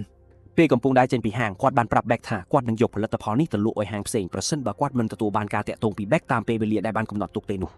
បរមម៉ាធំម្នាក់ដែលជាអ្នកដាស់ធម្មពលឈ្មោះផាក់ជីនស៊ូមានវត្តមាននៅក្នុងបន្ទប់នោះដែរពេលដែលរឿងទាំងអស់នេះកើតឡើងហើយគាត់បានសួរបេកថាតើគាត់ពិតជាជឿសម្ដីរបស់ថៃយូមែនឬអត់ដឹងអីថាបរមម្នាក់នេះជាមនុស្សដែលចូលចិត្តផឹកថ្នាំពៅខ្លាំងណាស់ហើយដោយមិនចង់ខាតពេលយូគាត់ក៏ទាញយកដបថ្នាំមួយដែលថៃជូបានទុកនៅទីនោះមកកាន់ភ្លាមតែម្ដងពេលនិយាយថាពួកគេនឹងដឹងការពិតថាតើតាយជូជាអ្នកបោកប្រាស់ឬក៏អត់នោះលុះត្រាតែពួកគេបានសាក់លបងវីសិននិយាយឲ្យត្រង់ទៅក្នុងចិត្តរបស់ប៊ិចគឺមិនសូវមានសង្ឃឹមប៉ុន្មានទេព្រោះក្រុមហ៊ុនផលិតថ្នាំធំបំផុតនៅក្នុងចក្រភពនេះបាននាំគ្នាបោះបង់ចោលការផលិតថ្នាំសង្គមមូសបាត់ទៅហើយដោយសារតែវាមានភាពស្មុគស្មាញនិងលំបាកខ្លាំងពេកក្នុងការផលិតវាចេញមកទោះយ៉ាងណាក៏ដោយបេកក៏គិតដែរថាថេជូប្រកាសជាមានអាចកំបាំងអ្វីម្យ៉ាងហើយព្រោះមើលទៅគាត់ហាក់បីដូចជាមានទំនុកចិត្តលើខ្លួនឯងខ្លាំងមែនទែនមិនទាន់តែបានដឹងខ្លួនស្រួលបួផងផាក់ក៏បានផឹកថ្នាំបន្សាបនោះបាត់ទៅហើយព្រមទាំងអះអាងថាខ្លួនឯងជាអ្នកនិយាយថាថ្នាំនេះចាំបាច់ត្រូវតែយកមកសាក់លបងបែកបានស្ដីបន្ទោឲ្យគាត់ថែមទាំងហៅគាត់ថាជាមនុស្សញៀនថ្នាំនិងបានសួរទៅគាត់ថាហេតុអីបានជាគាត់ហ៊ានផឹកថ្នាំដែលមិនទាន់បានឆ្លងកាត់ការធ្វើតេស្តត្រឹមត្រូវបែបនេះប៉ុន្តែផាកបែកជាបង្ហាញទឹកមុខខកចិត្តយ៉ាងខ្លាំងបន្ទាប់ពីបានផឹកវាចូលទៅពុះរួចដោយគាត់បានប្រាប់ថារសជាតិរបស់វាគឺសាបដូចទឹកធម្មតាអញ្ចឹងហើយវាក៏មិនមានចំណុចអ្វីអស្ចារ្យឬប្លែកគួរឲ្យកត់សម្គាល់នោះដែរបែកមានការភ្ញាក់ផ្អើលយ៉ាងខ្លាំងពេលឮបែបនេះប៉ុន្តែគាត់ក៏បានរំលឹកផាកថាគាត់គឺជាមនុស្សញៀនថ្នាំហើយគាត់ក៏បានសួរបន្តទៀតថាតើគាត់មានអារម្មណ៍ថាទទួលបានធម៌ពលព្យាបាលអ្វីខ្លះឬក៏អត់នោះទេបន្ទាប់ពីផឹកវាភ័យតបវិញថាគាត់មិនមានអារម្មណ៍អ្វីទាំងអស់ហើយដោយសារតែគាត់ជាអ្នកជំនាញខាងផឹកថ្នាំពៅគាត់មានជំនឿចិត្តយ៉ាងមុតមមថាគាត់ប្រកាសជានឹងទទួលរងនូវធម៌ពលអ្វីម្យ៉ាងជាមិនខានបន្ទាប់ពីបានផឹកថ្នាំបន្សាបមួយដបនេះចូលទៅផាក៏បានបោះដបនោះចូលទៅក្នុងធុងសម្រាមដោយនិយាយថាការរំពឹងទុករបស់គាត់កន្លងមកគឺគ្មានន័យនោះទេហើយគាត់ថែមទាំងប្រាប់ឲ្យប៊ីកបោះដបថ្នាំដែលនៅសល់ចោលទាំងអស់ទៅព្រោះឥឡូវនេះពួកគេអាចបញ្ជាក់បានច្បាស់ហើយថាថៃហ៊ូពិតជាអ្នកបោកប្រាស់មែនរឿងនេះធ្វើឲ្យបេកចាប់ផ្ដើមឆ្ងល់ថាតើតេជូពិតជាអ្នកបោកប្រាស់មែនឬក៏អត់ហើយគាត់ក៏បានសម្លឹងមើលទៅដបថ្នាំដែលនៅសល់នៅក្នុងប្រអប់ថ្នាំដែលកំពុងតែកាន់នៅក្នុងដៃរបស់គាត់ភ្លាមនោះប៉ាក៏បានប្រាប់ថាគាត់កំពុងតែរៀបចំខ្លួនចេញទៅបបបាញ់ដើម្បីចាប់កង្កែបយកមកហើយនៅពេលដែលកំពុងតែរៀបចំអីវ៉ាន់ដែលត្រូវការចាំបាច់នោះបេក៏បានសម្រេចចិត្តបោះដបថ្នាំដែលនៅសល់ព្រមទាំងលេខទូរស័ព្ទរបស់តេជូចូលទៅក្នុងធុងសម្រាមចោលតែម្ដងបេមានការខកចិត្តយ៉ាងខ្លាំងចំពោះរឿងទាំងអស់នេះហើយគាត់ថែមទាំងបន្ទោសខ្លួនឯងដែលល្ងងទៅជឿថាថៃអ៊ូពិតជាមានសមត្ថភាពអាចផលិតថ្នាំបន្សាបពីស្មូសបាននោះវស្ទុក្រែមកប៉ាកនិងកូនចៅរបស់គាត់កំពុងតែប្រយុទ្ធគ្នាយ៉ាងប្រដាប់ទៅដួសជាមួយនឹងហ្វូងសត្វសម្ពោធចម្លែកយ៉ាងសាហាវសមាជិកក្រុមរបស់គាត់បានស្នើសុំឲ្យមានការដកថយសិនព្រោះឥឡូវនេះពួកគេកំពុងតែរងគ្រោះដោយសារការពុលពឹសមូសទៅហើយທາງចូលស្របជាមួយពួកគេប៉ុន្តែគាត់បានប្រាប់ឲ្យពួកគេស៊ូទ្រាំសិនរហូតទាល់តែគាត់អាចដួលសត្វចម្លែកដែលនៅពីមុខគាត់នេះបានសម្រេចសិនផាកដែលជាអ្នកការពារនៅក្នុងក្រុមកំពុងតែឈរពួនពីក្រោយខែរបស់ខ្លួនដោយមានគោលបំណងចង់ទប់ទល់ជាមួយនឹងពួកសត្វចម្លែកដ៏គួរឲ្យរំខានទាំងនេះស្រាប់តែពេលនោះមានហ្វុងមូសកលៃបានមកទុំនៅលើស្បែករបស់គាត់ហើយគាត់ក៏ចាប់ផ្ដើមភ័យស្លន់ស្លោព្រោះបើសិនជាគាត់ត្រូវមូសទាំងនេះខំមែននោះពីរបស់វានឹងកើនឡើងហើយម៉ាណារបស់គាត់នឹងបីខ្ចាត់ខ្ចាយដែលជាហេតុធ្វើឲ្យរាងកាយរបស់គាត់ត្រូវស្ពឹកស្រពន់កម្រើកឡើងរួចគាត់ដឹងច្បាស់ក្នុងចិត្តថាក្រុមរបស់គាត់ប្រកាសជាត្រូវរលារលត់មិនខានបើសិនជាគាត់សន្លប់បាត់ស្មារតីនោះព្រោះគាត់គឺជាមនុស្សតែម្នាក់គត់ដែលកំពុងតែទប់ស្កាត់ការវាយប្រហារដើម្បីជួយសង្គ្រោះក្រុមទាំងមូលអ្វីដែលកាន់តែអាក្រក់ជាងនេះទៅទៀតនោះខែរបស់គាត់ក៏ចាប់ផ្ដើមចុកខ្សោយដែលធ្វើឲ្យគាត់សង្ស័យថាតើគាត់ប្រហែលជាត្រូវរងការពុលដោយសារតែសត្វមូសទាំងនោះបាត់ទៅហើយមែនទេផាកនៅតែឆ្ងល់ថាតើគ្រប់យ៉ាងវាប្រែជាអាក្រក់បែបនេះបានដោយរបៀបណាព្រោះពួកគេបានដឹងមុនទៅហើយថាពួកគេនឹងត្រូវមកកាន់តំបន់សម្បូរមូសបែបនេះដែលជាហេតុធ្វើឲ្យពួកគេនាំគ្នាស្លៀកឈុតការពារសត្វល្អិតរួចជាស្រេចទោះយ៉ាងណាក៏ដោយពួកសត្វសម្ពុយធ្មេញដើរដ៏គួរឲ្យរំខានទាំងនោះស្រាប់តែលេចមុខមកពីណាក៏មិនដឹងនៅក្នុងតំបន់បរបាញ់សត្វកង្កែបកាឡៃនេះទៅវិញ ការវាប្រហាររបស់ពួកសត្វសម្ពៅទាំងនោះបានធ្វើឲ្យឈុតការពាររបស់ពួកគេត្រូវរហែកខូចខាតអស់ហើយគាត់ដែលជាមេដឹកនាំក្រុមបែរជាផ្្លាត់ស្នៀតធ្វើរឿងដែលមិនគួរធ្វើនិងត្រូវបានវាប្រហារនៅពេលដែលគាត់កំពុងតែធ្វេសប្រហែសបន្ទាប់ពីត្រូវបានមុខខំរួចតាមពិតទៅពួកគេក៏បានព្យាយាមដកថយដែរប៉ុន្តែសត្វសម្ពូចទាំងនោះបានបិទភ្លើងរត់គេចរបស់ពួកគេដែលធ្វើឲ្យពួកគេគ្មានជំរឿសអ្វីផ្សេងក្រៅពីប្រថុយជីវិតដើម្បីបន្តការប្រយុទ្ធនោះទេផាកំពុងតែសង្ឃឹមថាគាត់អាចសម្លាប់សត្វចម្លែកដែលនៅពីមុខគាត់នេះបានដើម្បីគាត់អាចនាំអ្នកគ្រប់គ្នាទៅកាន់កន្លែងសុវត្ថិភាពប៉ុន្តែភ្លាមនោះរឿងដ៏អាក្រក់បំផុតដែលគាត់នឹកស្មានមិនដល់ក៏បានកើតឡើង ដើមមិនដឹងខ្លួនសត្វសម្ពុតមួយក្បាលបានស្ទុះលោតមករកគាត់ហើយវាយបំបែកខែរបស់គាត់ខ្ទេចដោយប្រើកន្ទុយដ៏មុតស្រួចដោយកំបិតរបស់វារឿងនេះធ្វើឲ្យរាងកាយរបស់គាត់បាត់បង់ការការពារទាំងស្រុងប៉ុន្តែបន្តមកគាត់ក៏ទើបតែដឹងខ្លួនថាមានតែខែលការពាររបស់គាត់ប៉ុណ្ណោះដែលបែកបាក់ចំណែកឯកម្លាំងរបស់គាត់គឺមិនមានថយចុះនោះទេហើយធម្មពលមណារបស់គាត់ក៏នៅពេញដដែលនេះជាពេលដែលគាត់នឹកឃើញថាគាត់ទើបតែបានផឹកថ្នាំបន្សាបហើយបើមើលតាមស្ថានភាពនេះទៅវាហាក់បីដូចជាថ្នាំនោះពិតជាមានប្រសិទ្ធភាពពិតមែនអញ្ចឹង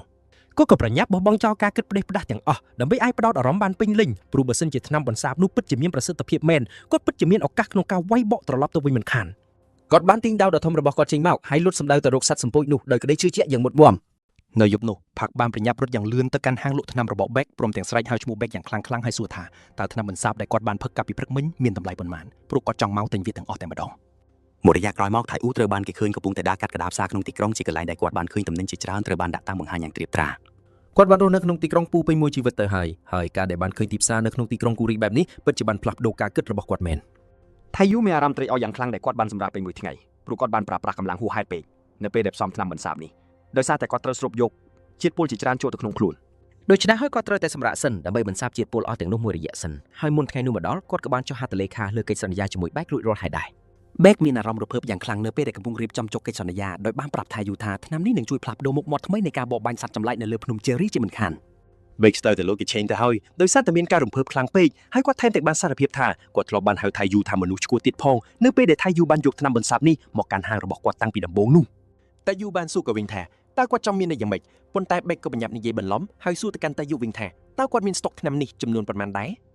ជូបានប្រាប់ថាគាត់មានថ្នាំប្រហែលជា 60000 ដបហើយបែកក៏បានសួរគាត់ថាតើនឹងមានរឿងអ្វីកើតឡើងបើសិនជាថ្នាំទាំងនោះត្រូវបានលក់ដាច់អស់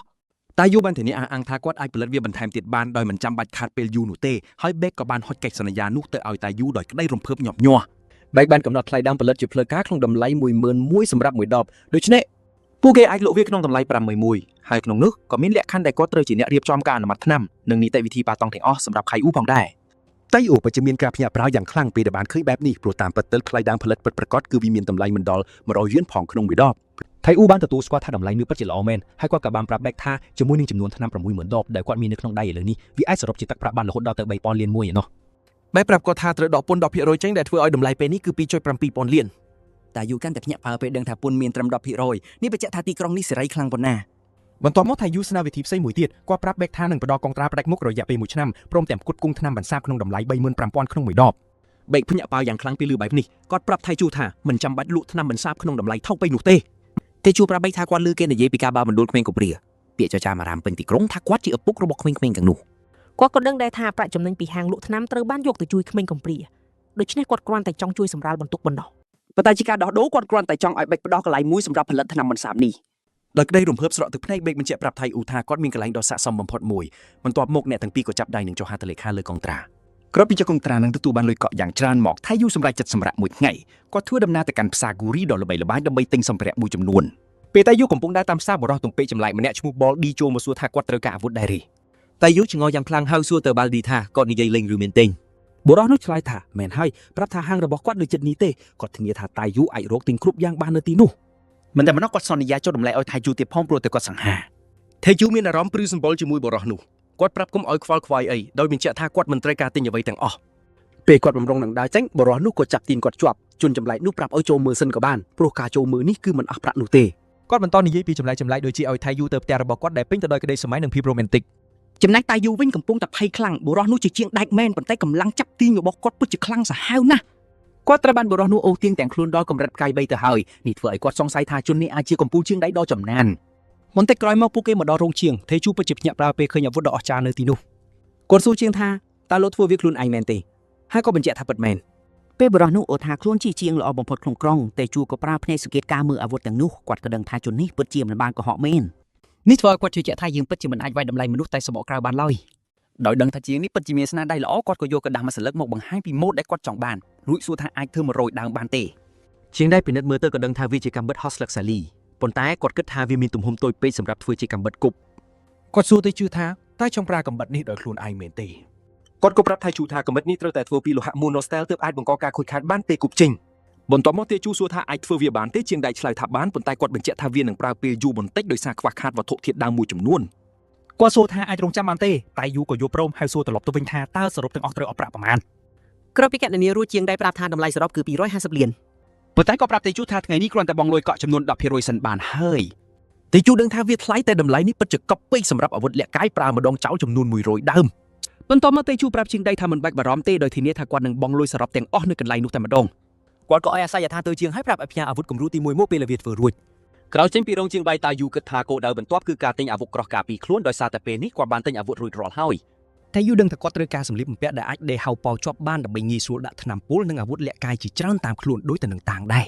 គាត់ស្រមៃឃើញខ្លួនឯងស្លៀកអាវវិញដោយតាំងតែក៏បោះបង់គំនិតនេះវិញភ្លាមព្រោះវាពិតជាគួរឲ្យខ្មាស់គេខ្លាំងណាស់ ដូច្នេះជំរឿសដ៏ល្អបំផុតគឺត្រូវស្លៀកពាក់បែបសម័យទំនើបធម្មតា ពេលថៃហ៊ូកំពុងគិតពីជំរឿសផ្សេងៗស្របតែមានបុគ្គលិកលក់ម្នាក់មកពីហាង Flame Boutique ដើរសម្ដៅមករកគាត់ នាងប្រាប់ថាហាងទើបចេញលក់អាវក្រោះស្បែកសត្វវេទមន្តថ្មីហើយពួកគេក៏មានអាវធំដាក់តាំងលក់នៅថ្ងៃនេះដែរ នាងបបួលទេជូឲ្យចូលមើលសិនហើយទេជូក៏យកសៀវភៅកាតាឡុកពីនាងដើម្បីពិនិត្យមើលម៉ូដអាវធំទាំងនោះ គាត់ឃើញថាវាជាអាវធំធ្វើពីស្បែកសត្វវេទមន្តដែលពិតជាស័ក្តិសមក្នុងការប្រើប្រាស់ជំនាញឲ្យការស្លៀកអាវវែងស្របពេលនោះដែរមាននារីពីរនាក់កំពុងជិះរថភ្លើងដើម្បីដើរកម្សាន្តជុំវិញទីក្រុង ពួកគេក៏លេចឃើញប្រាសាទមួយនៅឆ្ងាយពីទីក្រុងវាជាប្រាសាទដែលទុកសម្រាប់តែពួកអភិជននិងអ្នកមានអំណាចរស់នៅប៉ុណ្ណោះ គេអាចធ្វើដំណើរទៅប្រាសាទនោះបានតែទូប៉ុណ្ណោះដោយសារស្ពានទាំងអស់ត្រូវបានបិទផ្លូវទាំងស្រុង នារីសក់ពណ៌ប្រផេះនោះគឺជាអ្នកស្នងតំណែងរបស់ក្រុមហ៊ុនបាក់ឌូហើយនាងមានឈ្មោះថាចុងយ៉ុនហ៊ី នាងក៏កំពុងសិក្សាជាសិស្សនិយាយទីហ៊ាននៅក្នុងសាលាយោធាដែរប៉ុន្តែនាងពិតជាមិនពេញចិត្តតតែសោះពេលឃើញពួកអ្នកមានអំណាចនាំគ្នាសំងំលាក់ខ្លួនយ៉ាងសុកស្រួលដោយយកលេសថារក្សាសុវត្ថិភាពបែបនេះ នារីសក់ពណ៌តក្រូចដែលនៅក្បែរនោះគឺជាជំនួយការរបស់នាងហើយនាងបានសួរទៅកាន់យុនហ៊ីថាតើនាងពិតជាសុខចិត្តធ្វើដំណើរមកដល់ទីក្រុងនេះត្រឹមតែដើម្បីទិញអាវធំស្បែកកញ្ជ្រោងមួយមែនទេ យុនហ៊ីក៏ប្រាប់តែនាងវិញថាវាមិនមែនជាស្បែកកញ្ជ្រោងធម្មតានោះទេតែវាជាស្បែករបស់កញ្ជ្រោងបំផន់ភ្នែកស៊ីបេរី នាងបញ្ជាក់ថាកញ្ជ្រោងប្រភេទនេះមានចំនួនតិចតួចណាស់ហើយការតាមប្រមាញ់ពួកវាក៏ពិបាកទៀតដែលធ្វើឲ្យស្បែករបស់វាក្លាយជារបស់កម្របំផុត នាងបានថែមទៀតថាអាវក្រោះដែលធ្វើពីស្បែកនេះមានសមត្ថភាពការពារបានយ៉ាងល្អចោះលើពីនេះវាត្រជាក់ស្រួលនៅរដូវក្តៅនិងក៏ក្តៅល្អនៅរដូវរងា ជំនួសការរបស់នាងពិតជាភ្ញាក់ផ្អើលយ៉ាងខ្លាំងពេលលើបែបនេះនាងក៏យល់ស្របថាវាពិតជាស័ក្តិសមក្នុងការទិញយកមែនព្រោះវាស្ដាប់ទៅដូចជាវត្ថុធាតុដើមដ៏កម្រនិងពិបាករកខ្លាំងណាស់នេះធ្វើឲ្យជំនួយការនៅឃើញថាលោកតារបស់យុនហ៊ីបានផ្ញើការខ្មៅមួយមកឲ្យនាងដោយប្រាប់ថានាងអាចចាយវាយបានតាមចិត្ត ប៉ុន្តែយុនហ៊ីបានបដិសេធមិនប្រើការនោះទេដោយនាងប្រាប់ថានឹងចាយលុយខ្លួនឯង ជំនួយការមិនមានការភ្ញាក់ផ្អើលទេព្រោះគ្រប់គ្នាដឹងស្រាប់ហើយថាយុនហ៊ីជាមនុស្សឯករាជ្យបន្តិចក្រោយមករថភ្លើងអគ្គិសនីក៏បានមកឈប់នៅចំណតទីផ្សារគូរី អ្នកដំណើរត្រូវបានប្រាប់ឲ្យចុះហើយនារីទាំងពីរក៏បានដើរចុះពីរថភ្លើង យុនហ៊ីបួននាងឲ្យដើរតម្រង់ទៅហាងសម្លៀកបំពាក់តែម្ដងព្រោះនាងចង់ឃើញរបស់ពិតដោយមិនបាច់ខាតពេលយូរ ស្របពេលជាមួយគ្នានោះថៃជូក៏ត្រូវបានគេប្រាប់ឲ្យមកហាងនេះដែរពេលដើរចូលមកភ្លាមគេក៏ឃើញនារីសក់ក្រហមម្នាក់ក៏គង់រៀបចំទទួលយុនហ៊ីនិងលេខារបស់នាង គេក៏បញ្ចេញសម្លេងឡើងដើម្បីប្រាប់ថាគេនៅទីនេះដោយបញ្ជាក់ថាមានគេប្រាប់ឲ្យដើរចូលមក នារីសក់ក្រហមក៏ប្រាប់យុនហ៊ីសុំពេលមួយផ្លែតសិនប៉ុន្តែលេខារបស់យុនហ៊ីចាប់ផ្ដើមបារម្ភបាត់ទៅហើយខ្លាចថាថៃជូអាចនឹងមកដណ្ដើមទិញអាវធំដែលពួកគេចង់បាន នារីសក់ក្រហមក៏ដើរទៅរកថៃជូដើម្បីទទួលភ្ញៀវប៉ុន្តែស្រាប់តែនាងចាប់អារម្មណ៍ឃើញអ្វីមួយយ៉ាងតាមពិតទៅនាងស្គាល់ថាថៃជូជានរណាប៉ុន្តែថៃជូវិញមិនដែលស្គាល់នាងទាល់តែសោះ នាងក៏ចាប់ផ្ដើមបញ្យល់ថានាងគឺជាគ្រូមន្តអាគមដែលនៅក្នុងក្រុមជាមួយគេពេលដែលពួកអកចូលវាយប្រហារកាលពីមួយខែមុនទីបំផុតថៃជូក៏នឹកឃើញថានាងជានរណាហើយគេក៏សួរនាងថាហេតុអ្វីបានជានាងមកនៅទីនេះ គ្រូមន្តអាគមរូបនេះបង្ហើបថាការងារនៅទីនេះគឺជាការងារពេញម៉ោងរបស់នាងហើយការចូលរួមបរបាញ់បិសាចគ្រាន់តែជាការងារក្រៅម៉ោងពេលដែលនាងទំនេរប៉ុណ្ណោះ នាងប្រាប់ថៃជូថានាងពិតជាសប្បាយចិត្តណាស់ដែលបានជួបគេនៅទីនេះព្រោះនាងតាមរកគេយូរមកហើយថៃជូក៏ងាកខ្លួនបំរុងនឹងដើរចេញទាំងភ័យព្រមទាំងសួរថាតើនាងតាមរកគេមានការអ្វី គេរំលឹកនាងថានាងហត់នឿយច្រើនណាស់ក្នុងបេសកកម្មនោះប៉ុន្តែដោយសារពេលនេះនាងមើលទៅមានសុខភាពល្អធម្មតាគេក៏ចង់ឲ្យនាងថែរក្សាខ្លួនបន្តទៀតទៅ តាមមើលទៅថេជូបានរញស្នាដៃសម្រាប់ពួកអកទាំងអស់ឲ្យទៅនាងព្រោះគេមិនចង់ឲ្យមានគេចាប់អារម្មណ៍មកលើខ្លួនឯង គេដឹងច្បាស់ថាការពិតឯងនឹងលេចឃ្លីបន្ទាប់ពីនាងដឹងខ្លួនឡើងវិញប៉ុន្តែគេក៏បានត្រៀមខ្លួនរត់គេចរួចជាស្រេចបើសិនជារឿងនេះកាត់ឡើងមែន ថេជូគិតថាវាជាការល្អបំផុតដែលគេត្រូវរត់ចេញមុនពេលនាងចាប់ដើមសួរនាំពីរឿងដែលបានកើតឡើងភ្លាមនោះនាងក៏ស្ទុះមកចាប់គេហើយប្រាប់ឲ្យរងចាំមួយផ្លែត នាងក៏សួរថៃជូថាតើគេមែនទេដែលជាអ្នកជួយសង្គ្រោះនាងព្រោះ Gil Nuden បានសួរនាងថាតើនាងពិតជាសន្លប់ដោយសារអស់ម៉ាណាក្រោយពីសម្លាប់ពួកអកមែនឬអត់ នាងសន្និដ្ឋានបានថាថេជូគឺជាអ្នកដែលនិយាយបែបនេះដូច្នេះនាងក៏ចិត្តតែយល់ព្រមតាមការរៀបចំរបស់គេទៅ គ្រូមន្តអាគមរូបនោះប្រាប់ទៅថៃជូថានាងមិនដឹងពីមូលហេតុដែលគេជួយនាងទេប៉ុន្តែនាងពិតជាដឹងគុណយ៉ាងខ្លាំងនាងប្រាប់ទៀតថាដោយសារតែជំនួយពីថៃជូទើបនាងអាចយកសាកសពប្រធានក្រុមនិងគូស្នេហ៍របស់នាងត្រឡប់មកវិញបាន នាងរំជួលចិត្តយំយ៉ាងខ្លាំងខណៈកំពុងអរគុណដល់ថេជូរឿងនេះធ្វើឲ្យថេជូកាំងស្មារតីព្រោះគេមិនដឹងថាត្រូវដោះស្រាយស្ថានភាពបែបនេះយ៉ាងម៉េចទេគេទទួលស្គាល់ថាគេពិតជាបានជួយនាងមែនប៉ុន្តែគេមិនមែនធ្វើដើម្បីនាងទេគឺធ្វើដើម្បីបំពេញចំណងអាត្មានិយមខ្លួនឯងដែលចង់សាកល្បងបច្ចេកទេសរបស់គេប៉ុណ្ណោះថេជូប្រាប់ឲ្យនាងតាំងស្មារតីឡើងវិញទាំងសង្ស័យថាតើគេពិតជាស័ក្តិសមទទួលបានការដឹងគុណនេះដែរឬអត់នាងក៏សុំទោសដែលធ្វើឲ្យស្ថានភាពខ្លាចជាគួរឲ្យរអ៊ីសចិត្តបែបនេះ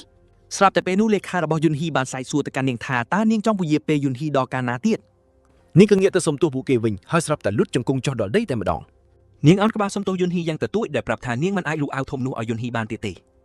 លេខារបស់យុនហ៊ីខឹងយ៉ាងខ្លាំងពេលឮបែបនេះហើយនាងក៏រំលឹកគ្រូមន្តាអាគមនោះថាពួកគេបានវាស់ទំហំរួចរាល់អស់ហើយនៅខ្វះតែការបង់ប្រាក់ប៉ុណ្ណោះតែពេលនេះនាងបែរជាចង់ក្រឡះសម្ដីទៅវិ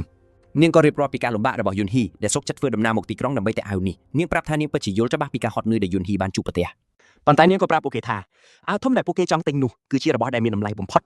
នាងបញ្ជាក់ថាមុននៅបន្តិចនាងពិតជារីករាយនឹងលក់វាឲ្យពួកគេខ្លាំងណាស់ប៉ុន្តែពេលនេះស្ថានភាពប្រែប្រួលហើយព្រោះនាងមានរឿងផ្សេងដែលត្រូវប្រើប្រាស់វាយុនហ៊ីកាំងនិយាយលេងចេញពេលឮបែបនេះ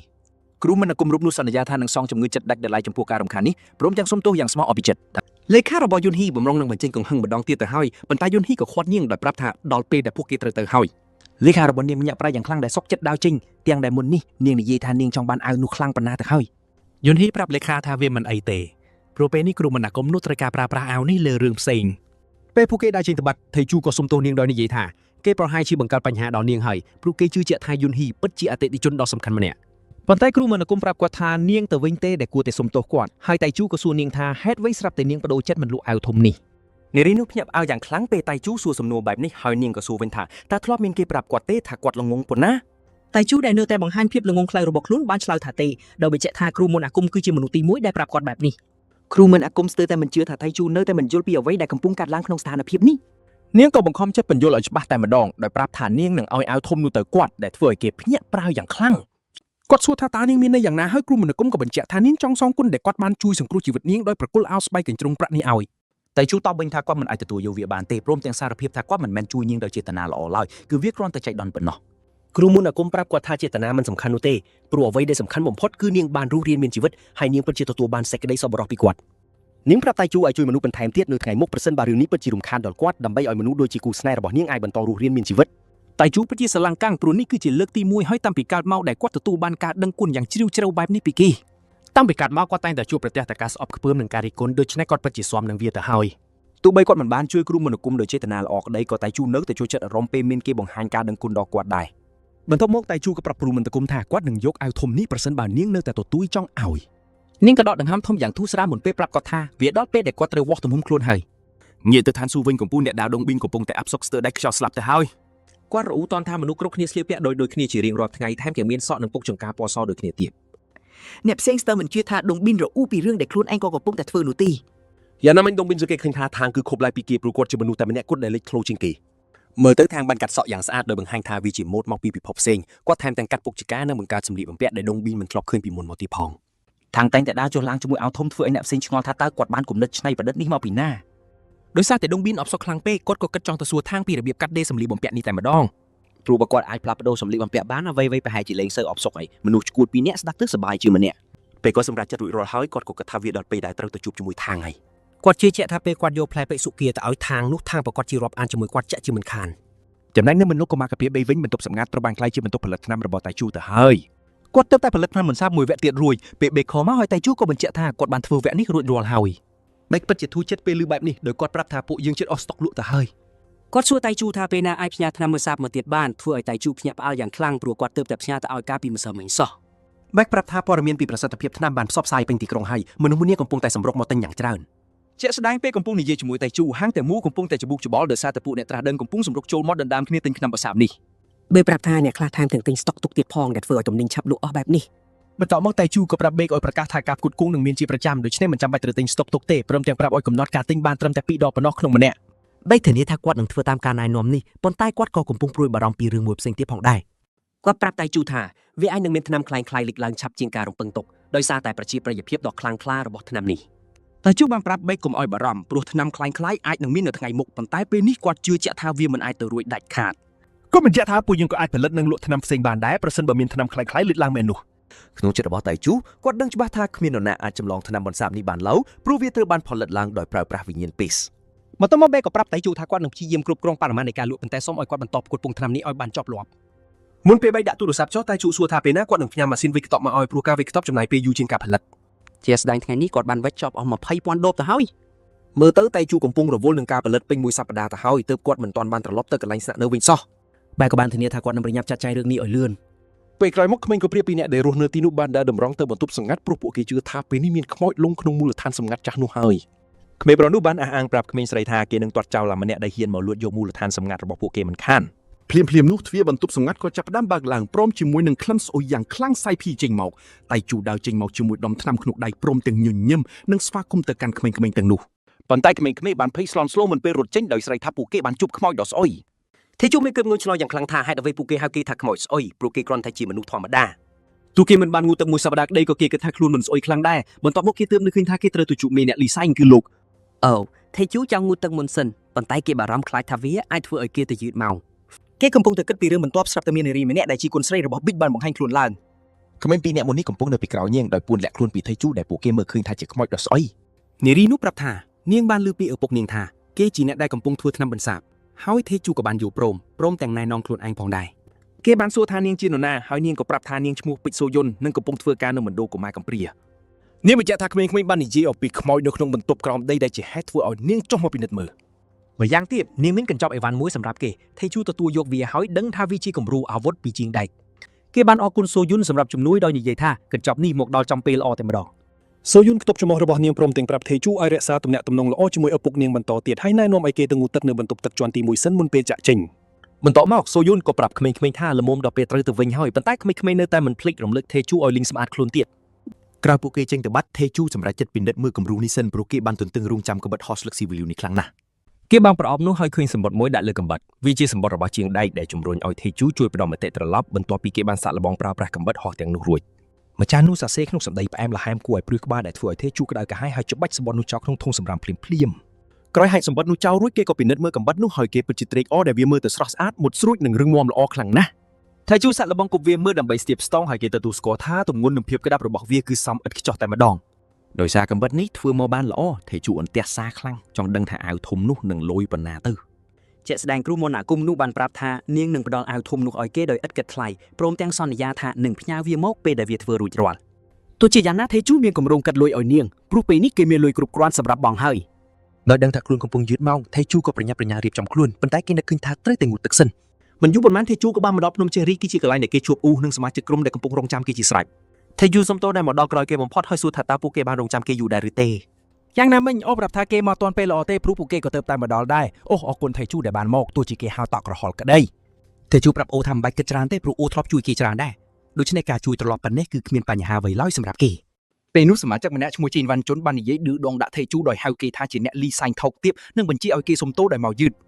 ថេជូប្រាប់វ៉ាន់ជុនថាគេកំពុងតែធ្វើហួសហេតុពេកហើយតាមរយៈសម្ដីរបស់គេព្រោះថេជូមិនបានមកយឺតទេហើយគេក៏មិនឃើញមានហេតុផលណាដែលត្រូវសុំទោសនោះដែរ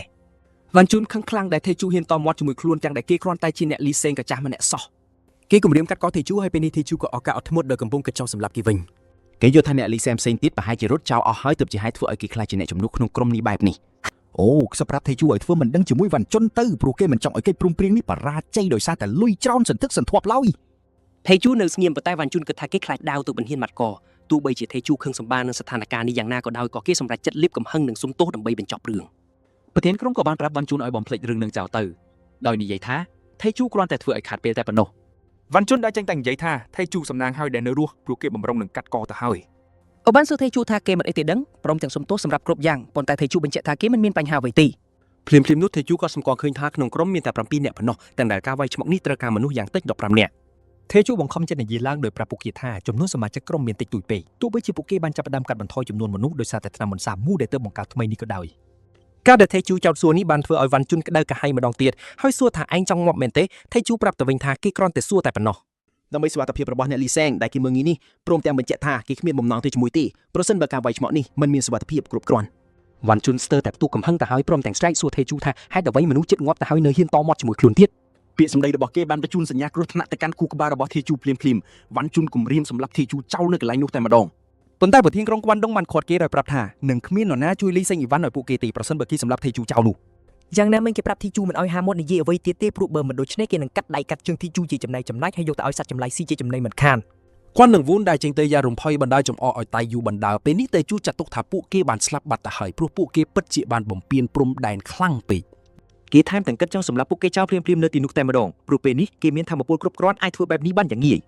មួយសន្ទុះក្រោយមកខ្វាន់បានប្រាប់ឲ្យអ្នកគ្រប់គ្នាលេបថ្នាំមិនសាបព្រោះវាដល់ពេលដែលពួកគេត្រូវចេញដំណើរបន្តទៀតហើយ បន្ទាប់មកអូក៏បានសុំទោសតេជូចំពោះរឿងរ៉ាវទាំងអស់នេះប៉ុន្តែតេជូបានប្រាប់ទៅគាត់វិញថារឿងនេះមិនអីនោះទេ ទោះយ៉ាងណាក៏ដោយគាត់ចង់ដឹងណាស់ថាតើពួកគេពិតជាចង់បន្តដំណើរទៅមុខទាំងដែលមានមនុស្សតិចតួចបែបនេះមែនទេ អូបានបង្ហាញថាយោងតាមព័ត៌មានដែលគាត់ទទួលបានគឺពួកគេកំពុងតែធ្វើដំណើរសម្ដៅទៅកាន់តំបន់បរបាញ់សត្វសម្ពោកហើយ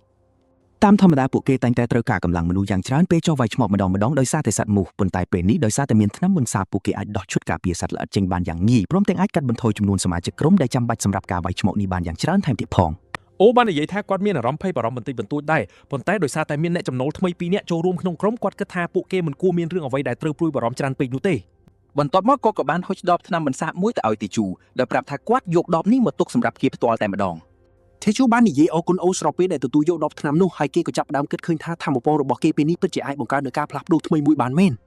គេនឹកឃើញដល់សម្ដីដែលគ្រូមន្តគុំធ្លាប់ប្រាប់គេអំពីការជួយសង្គ្រោះមនុស្សលោកហើយពេលនេះតេជូក៏ដឹងខ្លួនថាគេពិតជាបានជួយសង្គ្រោះមនុស្សជាច្រើនអ្នកពីសេចក្តីស្លាប់ដោយសារមូសខាំគ្រាន់តែតាមរយៈការបង្កើតថ្នាំបន្សាបមួយនេះ ទេយូមានអារម្មណ៍ត្រេកអរណាស់ដែលគេអាចបំពេញតាមបំណងប្រាថ្នារបស់នាងបានហើយគេក៏ដឹងច្បាស់ផងដែរថាធម៌ពលថ្មីមួយនេះក៏បានផ្លាស់ប្ដូរអត្តចរិតរបស់គេដូចគ្នា តាមពិតទៅកន្លងមកគេធ្លាប់បានបាត់បង់ការគ្រប់គ្រងលើកំហឹងនិងចិត្តចង់សម្លាប់មនុស្សរបស់ខ្លួនដល់ទៅ2ដងរួចមកហើយដោយសារតែវងជុននិងសមាជិកក្រុមដ៏គួរឲ្យស្អប់របស់វា គេទើបតែគិតយល់ថាមូលហេតុនៃរឿងទាំងអស់នេះគឺបណ្ដាលមកពីអត្តចរិតរបស់តែង គេគឺជាប្រភេទមនុស្សដែលចូលចិត្តសម្លាប់ណានាដែលខ្លួនស្អប់ជំនួសឲ្យការបណ្ដោយឲ្យរឿងកន្លងហួសទៅដោយងាយថេងមាននៅអ្វីដែលគេហៅថាបេះដូងពីសពហើយបន្ទាប់ពីការចែករំលែកព្រលឹងជាមួយគាត់រួចមកវាហាក់បីដូចជាបេះដូងពីស្ពលមួយនោះកំពុងតែជ្រាបចូលទៅក្នុងអត្តចរិតរបស់តេជូបន្តិចម្ដង ថេយូមិនចាត់ទុកការផ្លាស់ប្ដូរនេះជារឿងអាក្រក់នោះទេព្រោះកាលពីមុនគេខ្សោយពេកមិនអាចរស់រានមានជីវិតនៅក្នុងពិភពលោកដ៏ឃោឃៅនេះបានឡើយ ពេលនោះតេជូបានប្រាប់អូឲ្យនៅក្បែរគេជានិច្ចអំឡុងពេលវាឆ្មក់អូពិតជាមានការភ្ញាក់ផ្អើលយ៉ាងខ្លាំងដែលអ្នកកញ្ចាស់លីសាំងគ្មានអំណាចម្នាក់បែរជាប្រាប់ឲ្យគាត់នៅពួនពីក្រោយខ្នងរបស់គេទៅវិញទាំងដែលនៅក្នុងក្រុមមានសុទ្ធតែអ្នកប្រយុទ្ធជើងខ្លាំង អូជឿជាក់ថាទីយូគ្រាន់តែនិយាយលេងសើចប៉ុណ្ណោះប៉ុន្តែថេជូបានបញ្ជាក់ប្រាប់គាត់ថាគេពិតជានិយាយមែនទែនព្រោះគេមានអារម្មណ៍មិនស្រួលចេញពីក្នុងព្រៃជ្រៅអស់មួយសន្ទុះមកហើយចេតនាសម្លាប់ដ៏ឃោឃៅដែលគេកំពុងតែមានអារម្មណ៍ដឹងនេះគឺពិតជាកំពុងសម្ដៅមករកពួកគេតែម្ដង នៅក្នុងសាច់រឿងកាលពីអតីតកាលនោះថេងធ្លាប់បានតាមប្រមាញ់ពួកក្បត់ដែលធ្វើការឲ្យលទ្ធិបិសាចយ៉ាងឃោឃៅបំផុត ថេងធ្លាប់បានតាមចាប់អ្នកខូបខិតម្នាក់ជននោះបានអង្វរសុំជីវិតដោយអះអាងថាពួកគេត្រូវបានគេទម្លាក់កំហុសដាក់ប៉ុន្តែថេងមិនមែនជាមនុស្សដែលព្រមជឿពាក្យដោះសារទាំងនោះឡើយ គាត់បញ្ជាក់យ៉ាងច្បាស់ថាគាត់បានដឹងការពិតថាក្រុមនេះបានសម្លាប់ជនស៊ីវិលស្លូតត្រង់រាប់មិនអស់ដើម្បីលីផ្សំបង្កើតជាគ្រាប់ថ្នាំឈាមបិសាចជាក់ស្ដែងបិសាចរឿងផ្ទះចាក់ជនបានប្រើប្រាស់សូម្បីតែកូនប្រុសបង្កើតរបស់ខ្លួនឯងហើយທາງពិតជាខឹងសម្បាយ៉ាងខ្លាំងចំពោះរឿងទាំងអស់នេះ គាត់បានបង្ខំឲ្យជូគីលុតជង្គង់ចុះយ៉ាងគ្មានក្តីមេត្តាមុនពេលបញ្ចប់ជីវិតរបស់វាដោយការវាយប្រហារដ៏ខ្លាំងក្លាបំផុតហើយរាងកាយវាជាបំណែកព្រមទាំងសន្យាថានឹងបញ្ជូនបាក់ពួកដែលនៅសល់ឲ្យទៅតាមវាផងដែរ ត្រឡប់មកលើភ្នំម៉ានជូរីវិញក្រុមអ្នកប្រមាញ់នេះបានចាត់ការសម្លាប់សត្វចម្លែកសម្ពុយបានមួយហ្វូងធំ វ៉ុនបានអួតអាងអំពីភាពងាយស្រួលក្នុងការសម្លាប់សត្វសម្ពុយទាំងនោះដោយសារតែពួកគេមិនត្រូវបានរៀបរៀងដោយទម្ងន់ដ៏ធ្ងន់នៃឈុតការពារសត្វល្អិតទៀតនោះទេ ពួកគេបានប្រមូលត្បូងធម្មពលជាច្រើនដែលធ្វើឲ្យវូនមានអារម្មណ៍សប្បាយចិត្តយ៉ាងខ្លាំងគេបានឆ្លៀតឱកាសនោះនិយាយមើលងាយទៅកាន់តាយូដែលប្រាប់គេថាពួកគេមិនត្រូវការមនុស្សច្រើននោះទេព្រោះចំនួនប៉ុណ្ណេះគឺគ្រប់គ្រាន់បាត់ទៅហើយគេបន្តសើចចំអកថាតាយូត្រូវជាប់គុណត្រឹមជាអ្នកលីសែងដោយសារតែគេគ្រាន់តែជាមនុស្សកំសាកម្នាក់ប៉ុណ្ណោះអូដៃសម្គាល់ដឹងពីកំហឹងដែលកំពុងពុះកញ្ជ្រោលនៅក្នុងខ្លួនតេជូគាត់ក៏ប្រញាប់និយាយព្រមទាំងទះទ្រូងរបស់តេជូគាត់ចង់ឲ្យតេជូទទួលស្គាល់ថាខ្លួនឯងខុសដើម្បីគ្រាន់តែចង់បញ្ចប់រឿងនេះ ប៉ុន្តែតេជូពិតជាមិននឹកស្មានសោះថាវូនហ៊ានធ្វើឬក្រអឺក៏តូបែបនេះដោយសារតែថ្នាំបន្សាបដែលគេជាអ្នកបង្កើតសោះគេចាប់ដើមគិតចង់សម្លាប់ពួកគេចោលបាត់ទៅហើយព្រោះពួកគេគ្រាន់តែជាខ្មោចដើរបានប៉ុណ្ណោះទោះជាយ៉ាងណាក៏ដោយគេបានសម្រេចចិត្តអត់ធ្មត់សិនព្រោះគេមិនទាន់រួចរាល់ក្នុងការយកសម្រាមដូចជាពួកគេមកធ្វើជាគោលដៅសាក់លបងសម្រាប់កំបិតហោះស្លឹកសូររបស់គេនោះទេជារួមមកក្រុមមួយនេះអាចបរបាញ់សត្វសម្ពងបានយ៉ាងច្រើនក៏ដោយសារតែថ្នាំបន្សាបនោះដែរប៉ុន្តែគេឆ្មល់ណាស់ថាតើពួកគេនឹងដោះស្រាយជាមួយគ្រោះថ្នាក់ពិតប្រាកដដែលកំពុងតែលាក់ខ្លួននៅក្នុងទីងងឹតដោយរបៀបណាទៅវិញ បន្ទាប់មកតេជូបានប្រាប់អូថាការកាប់សម្លាប់ចិត្តចាប់ផ្ដើមហើយគាត់មិនត្រូវភ្លេចនូវអ្វីដែលគេបានប្រាប់ឲ្យនៅក្បែរគេនោះទេអូពិតជាឆ្ងល់យ៉ាងខ្លាំងក៏សួរតេជូថាតើមានអ្វីកំពុងតែចាប់ផ្ដើមតេជូតបវិញថាវាមិនមានអ្វីធំដុំនោះទេប៉ុន្តែវាជាអ្វីមួយដែលគេស្គាល់ថាជារឿងដ៏ពិបាកទប់ទល់បំផុតនៅលើភ្នំនោះគឺការវាយប្រហារពីសត្វចម្លែកវេទមន្តភ្លាមនោះសត្វចចករងពណ៌ក្រហមមួយក្បាលបានលេចចេញមកពីចម្ងាយហើយមើលទៅគួរឲ្យខ្លាចខ្លាំងមែនទែនញើបានហូបពេញផ្ទៃមុខរបស់អូពេលឃើញបែបនេះប៉ុន្តែថាយូបានធានាប្រាប់គាត់ថាមិនមានអ្វីត្រូវភ័យខ្លាចឡើយអូបញ្ជាមួយម៉ាត់ណាចេញពីមាត់របស់ថាយូឡើយហើយគាត់បានស្នើពួកគេរត់គេចខ្លួនព្រោះវាជាប្រភេទសត្វចម្លែកដែលត្រូវការយ៉ាងហោចណាស់អ្នកប្រមាញ់ចំណាត់ថ្នាក់ស្តង់ដារដើម្បីតទល់ជាមួយវា បើទោះបីជាមានតែមួយក៏វាជាបញ្ហាទៅហើយប៉ុន្តែស្ថានភាពនៅកាន់តែមហន្តរាយព្រោះពួកវាតែងតែផ្លាស់ទីជាគូគឺញីមួយនឹងឈ្មោះមួយ វូចុងព្យាយាមធ្វើខ្លួនខ្លាំងដោយក្រវីដាវរបស់គេសម្ដៅទៅរកសត្វចចកនោះប៉ុន្តែវាគេចផុតពីការវាយប្រហារហើយដោយក្តីភ័យខ្លាចគេក៏ស្រែកហៅខ្វាន់សួរថាតើពួកគេគួរធ្វើយ៉ាងណាបន្តភ្លាមៗនោះខ្វាន់ក៏បាយខ្នងរួចរត់គេចខ្លួនទៅបាត់យ៉ាងឆ្ងាយដោយបោះបង់ចោលសមាជិកក្រុមរបស់ខ្លួនសមាជិកក្រុមម្នាក់ក៏ដើរមកក្បែរវូនរួចយំដាក់តិចគេនិយាយថាពួកគេចាប់សពគ្រប់ទៅហើយ ប៉ុន្តែវូជូនស្រែកកំហុកដាក់នាងដោយប្រាប់នាងថាពួកគេគ្រាន់តែត្រូវដោះស្រាយស្ថានភាពទាំងមូលតាមរបៀបដែលពួកគេតែងតែធ្វើកន្លងមកទៅបានហើយក៏ប្រាប់នាងថាពួកគេគ្រាន់តែត្រៀមបោះបង់ពួកអ្នកលីសេងទៅឲ្យហ្វូងឆ្កែចចកដើម្បីធ្វើជានុយប៉ុណ្ណោះហើយនេះគឺជាអ្វីដែលពួកគេតែងតែធ្វើពីមុនមក បន្ទាប់មកអូក៏ងាកទៅរកតេជូដោយប្រាប់ឲ្យបង្ហាញសមត្ថភាពព្រោះគេមិនអាចជឿទុកចិត្តត្រឹមតែពាក្យសម្ដីទទេនោះទេ តែជួតបវិញថាគាត់នៅមើងហាញឲ្យមើលរួចគាត់ក៏ដកកំបិតខ្លីមួយចេញមកភ្លាម ដោយប្រើវិជាកំបិតហោះគាត់គប់វាសម្ដៅត្រចៀកស្ដាំរបស់វូជុនដាច់យ៉ាងស្អាតហើយកំបិតនោះក៏ទៅមុតជាប់នឹងថ្មដោយសារតែកម្លាំងវាប្រហារដ៏ខ្លាំងក្លា ឃើញបែបនេះអូភ្ញាក់ប្រៅយ៉ាងខ្លាំងចំណែកថាយូវិញក៏បញ្ចេញអាកប្បកិរិយាស្អប់ខ្ពើមទៅលើវូចិននិងបពួកដោយហៅពួកគេថាជាពពួកសម្រាម កំបិតដែលតែជូគប់នោះបានកាត់ត្រចៀកស្ដាំវូនួនពេលបុកនឹងថ្មហើយស្ទើរតែត្រូវចំខ្វាន់ដែលកំពុងបំរុងរត់គេចខ្លួន ភ្លាមនោះវូនទៅដឹងថាឆ្កែចចកពីមុខគេស្លាប់បាត់ទៅហើយធ្វើឲ្យគេងឿងឆ្ងល់ថាវាកើតឡើងពីណាការពិតទៅកំបិតនោះបានកាត់ត្រចៀកគេសម្រាប់ឆ្កែចកហើយថែមទាំងខត់ខ្វាន់នឹងឲ្យរត់គេចបានទៀតផង អូងាកទៅសួរទេជូថាតើគាត់អាចសម្លាប់ឆ្កែចកត្រឹមតែមួយក្បាច់នេះបានយ៉ាងដូចម្ដេច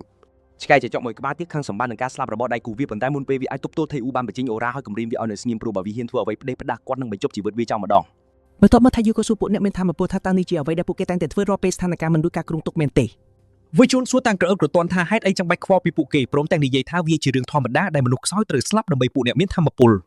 ថាយូពេញចិត្តនឹងចម្លើយនេះណាដែលប្រាប់វិញថាគេចិត្តទទួលបានបទពិសោធន៍អារម្មណ៍បែបនេះដូចគ្នាហើយ បន្ទាប់មកថៃឈូក៏លុតឡើងទៅលើថ្មនៅក្បែរនោះដើម្បីអាចមើលឃើញបានច្បាស់គាត់បលែងឆ្កែចចកនោះដាក់ពួកគេហើយប្រាប់ឲ្យពួកអ្នកមានធម៌ពលនោះប្រយុទ្ធជាមួយវាទៅ